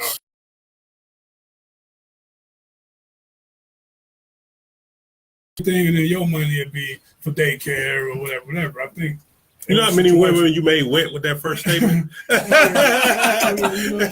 like, "Excuse me, hey, what's that, Sailor?" I think that's a conversation that you got to have before you're gonna move in with somebody. You know, whatever you agree on. I guess. But you'd be amazed at some of the reaction. You'll be amazed at some of the reactions that was had. Some women felt like, you know, they shouldn't have to pay anything, and you know, some men probably feel that way too. And if you do feel that way as a man, as men working, You balling.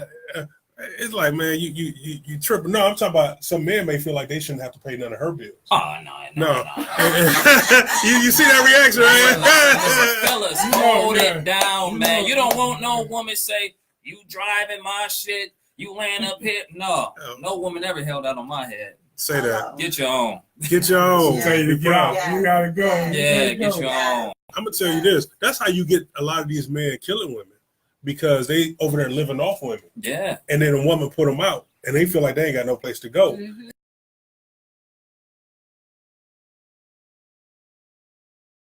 In black society to recently, but real talk, I mean, I split think things if down the it's- middle. I'm cool with, I mean, if or if a I woman pay the feel mortgage, like- you pay the other If bills. a woman feel like she don't deserve, she shouldn't pay nothing, then she need to tell him that before she move in, and then it's on him. Right. You know what I mean? Then he can make it like, well, how we gonna do this then? You know what I mean? Whatever it is. I mean, but whatever, if he feel that way, it should be whatever it is that should be agreed upon. I mean, I think a lot of times these what they call them, situational ships. You know, Situationships. Situationships. Yeah, situationship where you know y'all have sex a couple times and you leave toothbrush. The next thing you know, you bring your Xbox over. You know what I'm saying? And you're just there. And now, you know, like, well, you here every day, you know, and the conversation never been had.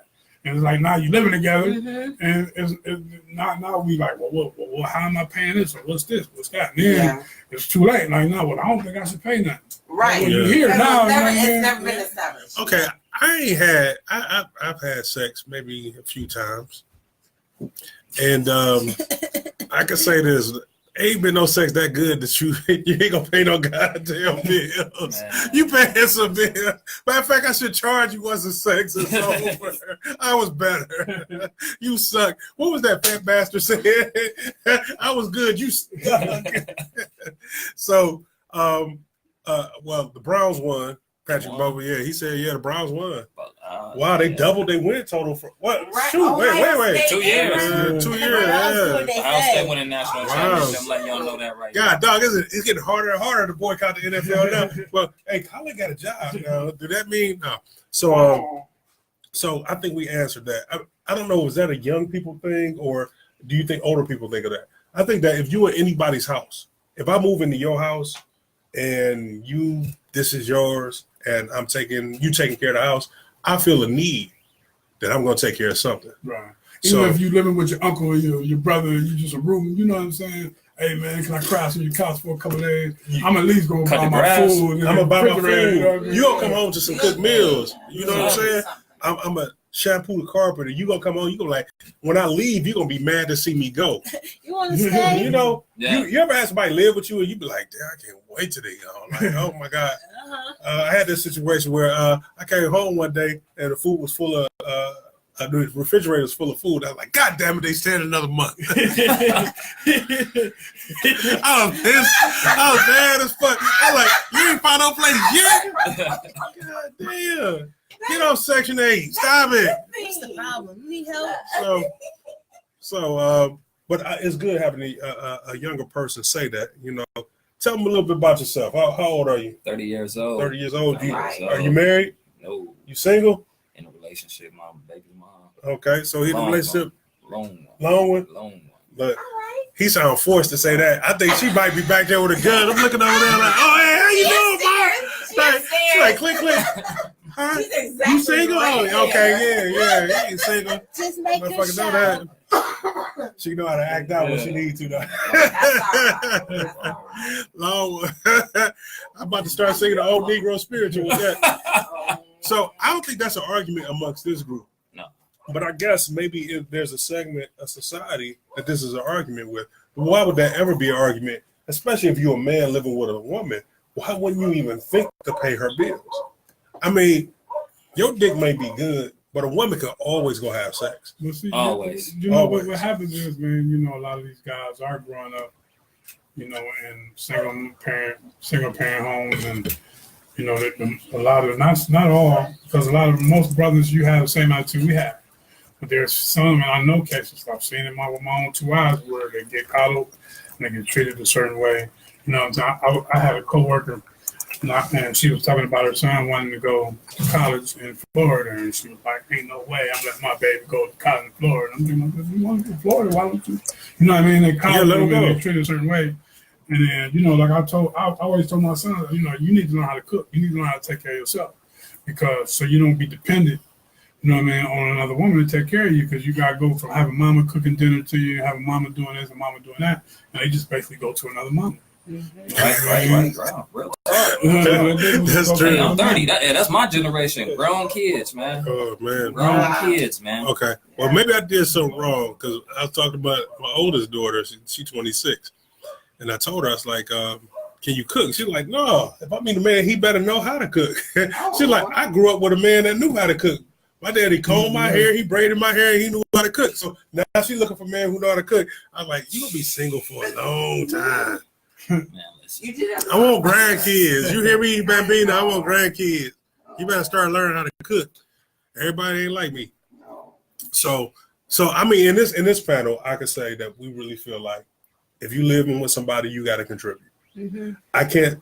It must be an entitlement to a certain degree for people younger than us. Then, like, you think you can live somewhere without doing something? But, you know, Is there people out there that really think you can live somewhere without doing I think something? a lot of it is that these women nowadays don't know their standards, or don't know who they are.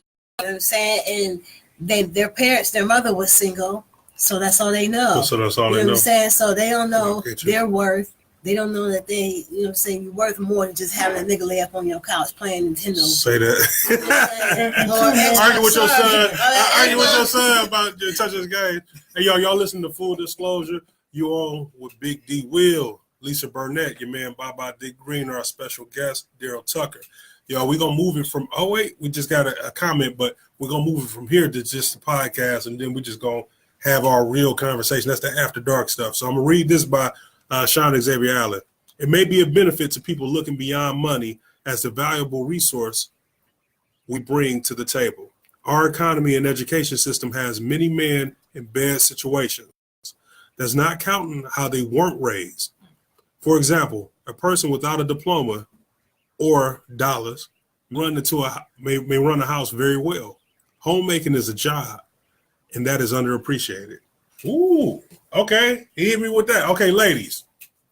Man ain't got no job, but he feed the babies. He pick the babies up. He do the homework. He keep the house clean. Life. Because I'm gonna be honest, there's some women out here that's gonna out earn a lot of black men. Let's just be honest about that. Yeah. Because that's how, they're more comfortable with our women being in their offices than they are with us being in their offices. Correct. How do you feel about that? If a man is taking care of everything at home, will you be the provider of bread? That's life.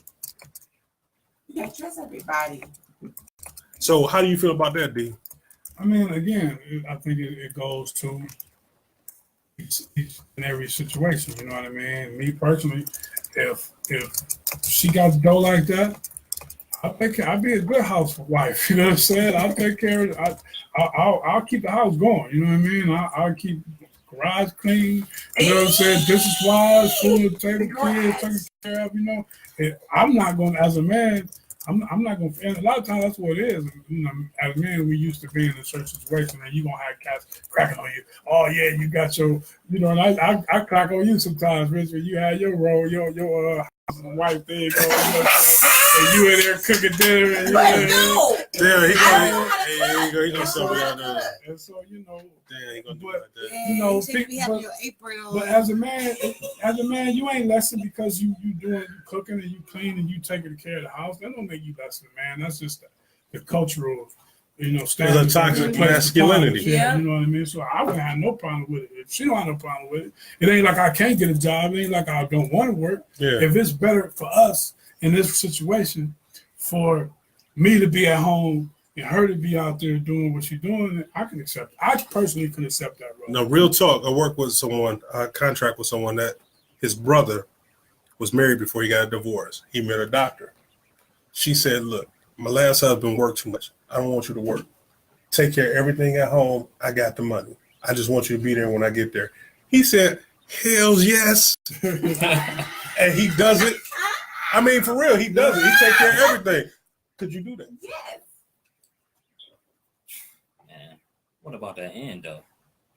I'm with you 5 years. I've been doing that. Then we split. Then I've been 5 years unemployed. You got to do a You little can't part-time look at it job. like that. You can't. No, but that's What the about risk. you, Lisa? Could you do it? I don't think I could be a housewife. I could Not be in the All house day. all I'm a hustler. day, All sitting day. there watching Yeah. I gotta Desperate get mine. Housewives All and day. TV all day. I mean, it'd be cool for a minute. Remember we You know was what I'm watching saying? Martin with Gina Yeah. at home. Yeah, it would be. Yeah, I don't know. It'd be cool XL was for a a good one. minute, but me, who I am, I got to do something. Like it would give me time to get my business off ground, but even then, when eventually my business gets to spinning off, I'm not gonna be in the house. Hey, y'all, I was about to, we was trying to sound off, but that's another way. You know how we shame women about rape? We shame men about this. Yeah. Mm. We Being do. house husbands. Being house husbands. Look, Oprah, if you out there, Oprah, Stedman is tripping. I'm younger than Stedman. I'm gonna last longer than Stedman. I cook better than Stedman. I throw down Oprah. I would do everything you want. I tell you, you just call on me, Oprah, and I will be there. I ain't gonna give you no problems. You can check my cell phone records. You know, I don't even want a goddamn cell phone, Oprah. I am okay staying in the mansion and taking care of everything. You very handsome. Terry said it, said Hey, it. hey, brother, Look, it speaks to a conversation though that you know what I'm saying we have when you talk about. I always talk about the 3 P's as far as what a man's duty is. You know what I mean? And that's to protect, to provide for, and to procreate or to please. You know what I mean? The woman.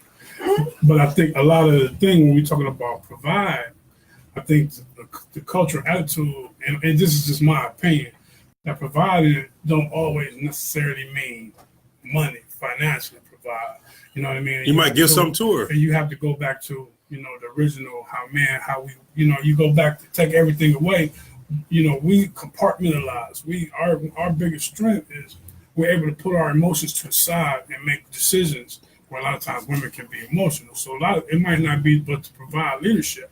It might not be just to provide financially, you know what I'm saying? To Say provide that. guidance. It's to provide other things. It ain't necessarily financially. We've been conditioned To think to that. think it's just financial, but when we provide something a lot way more, just like when women provide, when women is in the same role, they provide a lot more than just Say taking that. care of the house. Is a lot more different. But we have to provide stability. We provide leadership. We provide guidance also.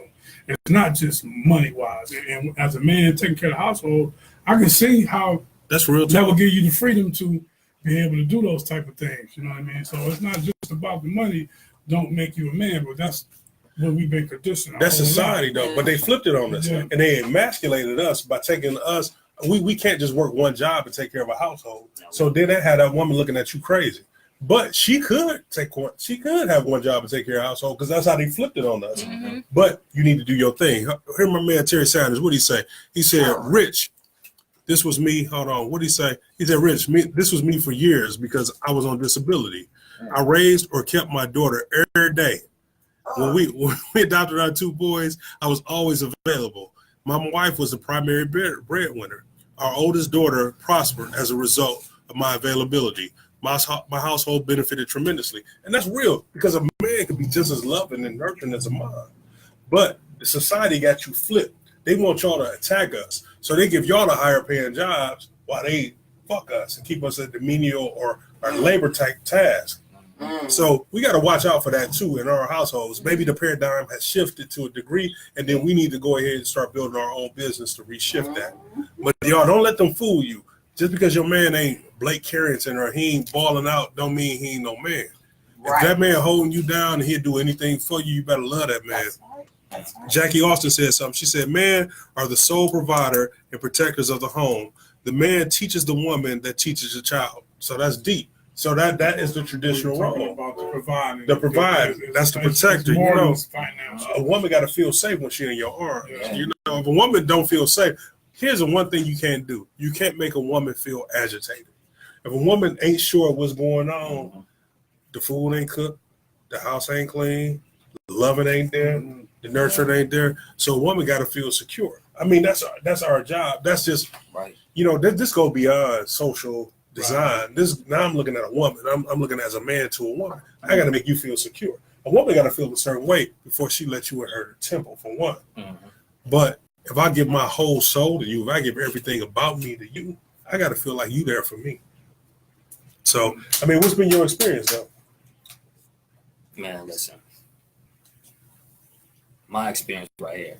Go to work, get the check, bring it home. In 2018, me personally, I feel like you're not going to survive really off of one check, not like a regular job, no. I encourage everybody to go to work, get their own thing, just in case y'all split. You were like, oh man, I've been at home for 5 years. You set me back 5 years, or now I got to go to work after sitting on my ass for 5 years, or whatever. Just better yourself. Put it like that. Just better yourself, man. Absolutely. That's what I What's up, encourage Rick people to Short? do. And What's up, Jawan Norris? Hey man, dudes and men, we can't just think that just because we bring a check home, we don't have to do anything else.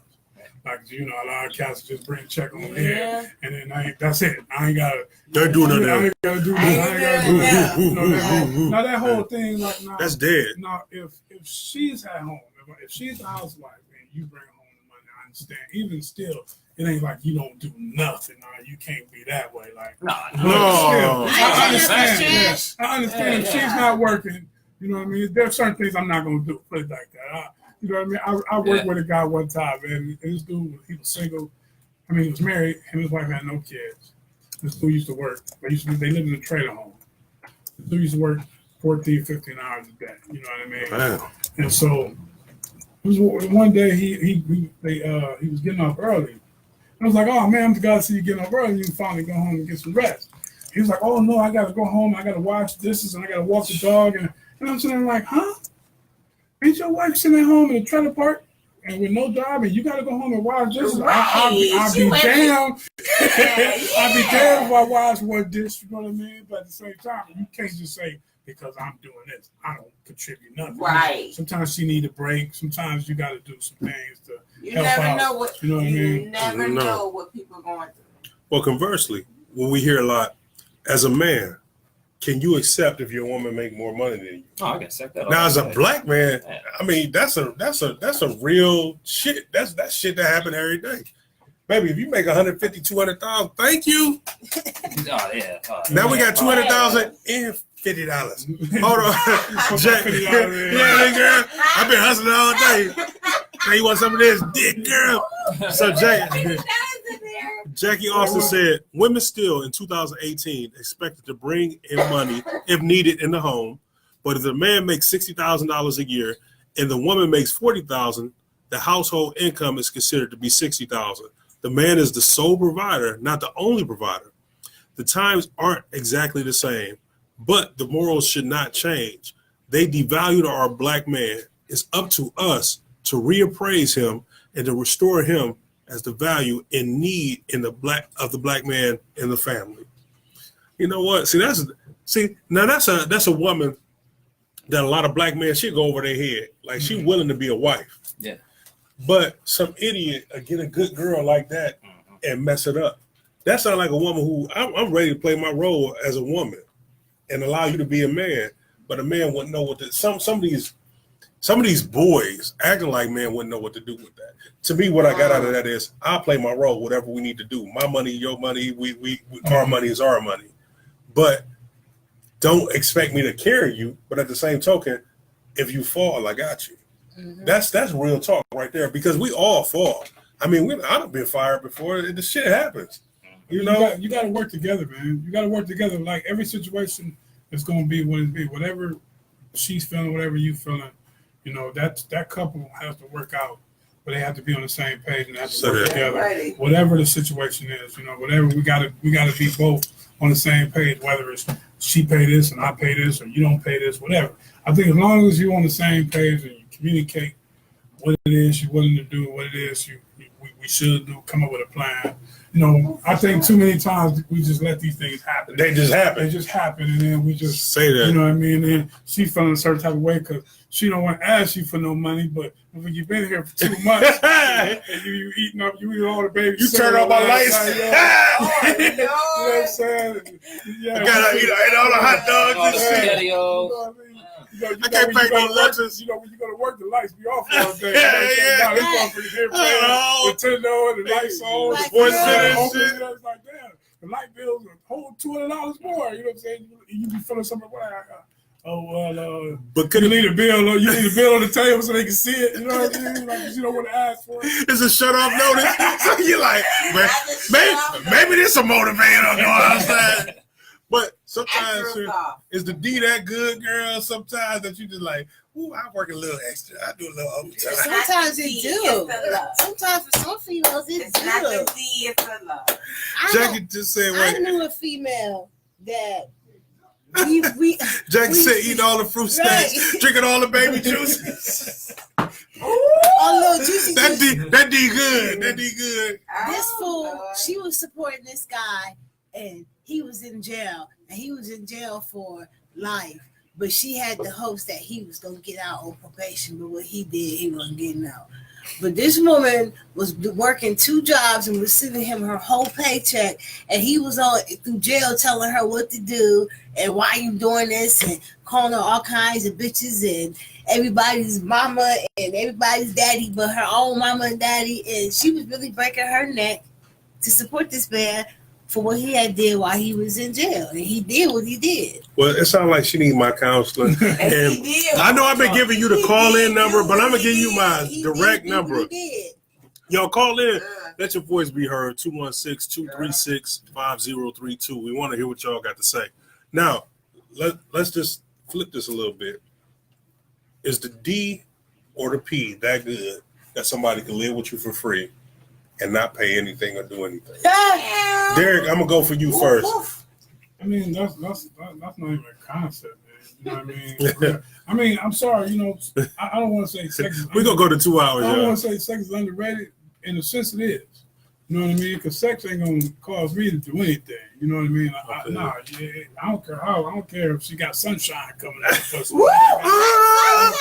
Like if you a horrible person, man. You a horrible person. If you ain't treat like, you know what I'm saying? If you ain't got something else to bring to the table, then it's nothing to discuss anyway. And I've been in a situation where sex was good, but wasn't nothing else good. Yeah, that's sad. You know what I mean? Okay, like can somebody stay with you for free if the D is good? No. I mean, no. How many months?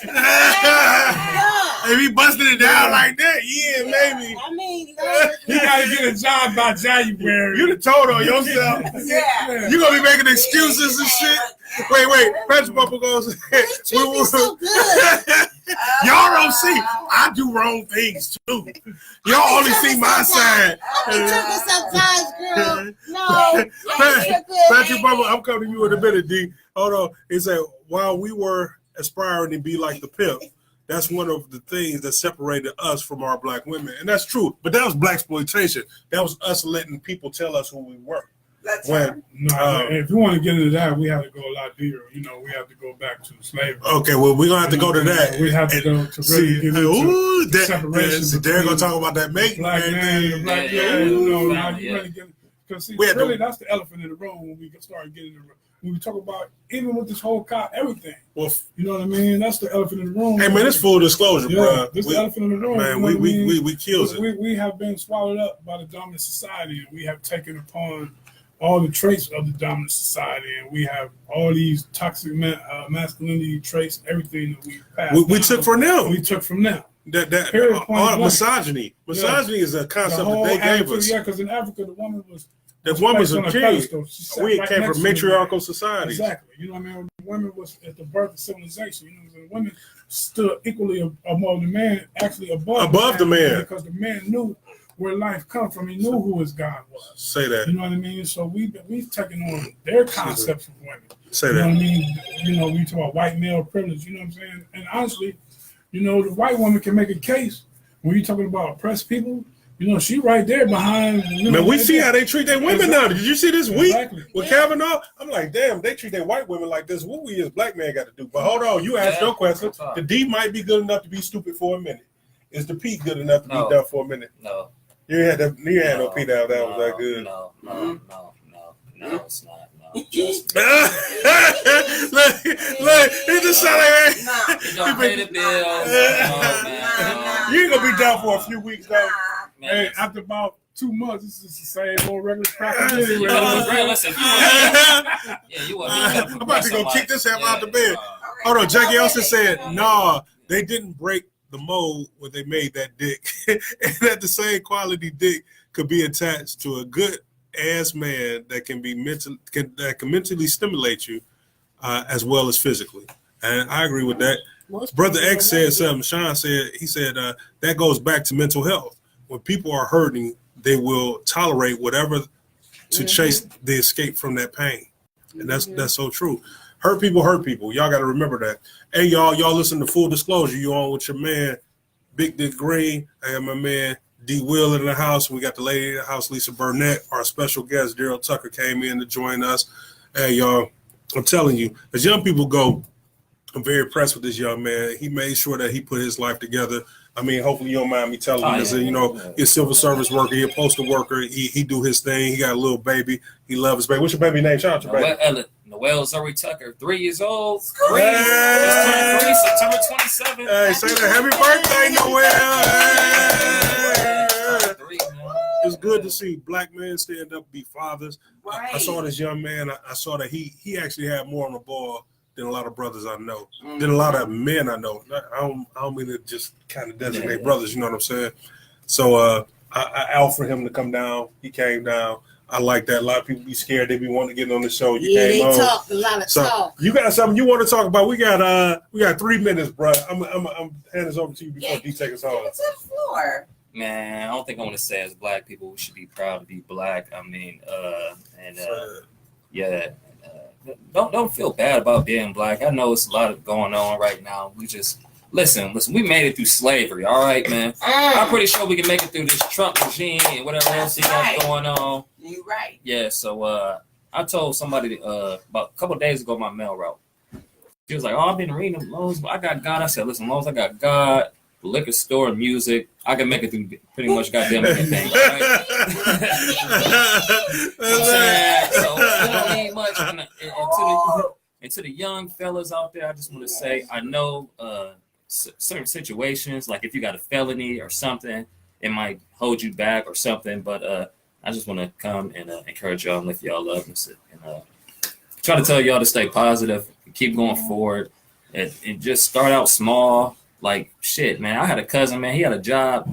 He had to be at work at 2 p.m. He couldn't even make that. You know what I'm saying? If it's just waking up early, just one step at a time, read a book or something, put the damn PlayStation down and just it better your life, man. And so take care of your kids. Really, really take care of your kids. Listen, I've been a father for 3 years. My daughter mimics more what I do than what her mother does. Oh, so, wow. Fathers, listen. Don't let your kids see you doing nothing you won't want them doing, all right? So, listen, my daughter sees me reading books. She likes reading books now. Just watch out what you're doing. Just be very cautious of what you're doing in front of your kids and just try to better yourself. Read a book. sign up for school, anything. Just learn something, and then let's just go out there and make the Black community great again. All right, well, Derek, I'm gonna put this on you. I want to personally thank you for coming on the show, man. We encourage people to come on the show, come back again. You know what I'm saying? We do this thing. And maybe we get Young Jeezy in the background, all the ad libs to come on the show. Yeah. We're gonna send it out to y'all right now. Thanks for coming out. Thanks for chatting. Thanks for participating. The calls, man, we love it. Share the video. We got the YouTube link coming up. We got the podcast, y'all. Listen to this while you're driving. We're gonna put it out there. Like I said, we're trying to blow this thing up, do something important, man. So this is full disclosure. We'll see y'all next Sunday. That's right. We out. Happy birthday, Aunt Sandy. Cleo, happy birthday, baby.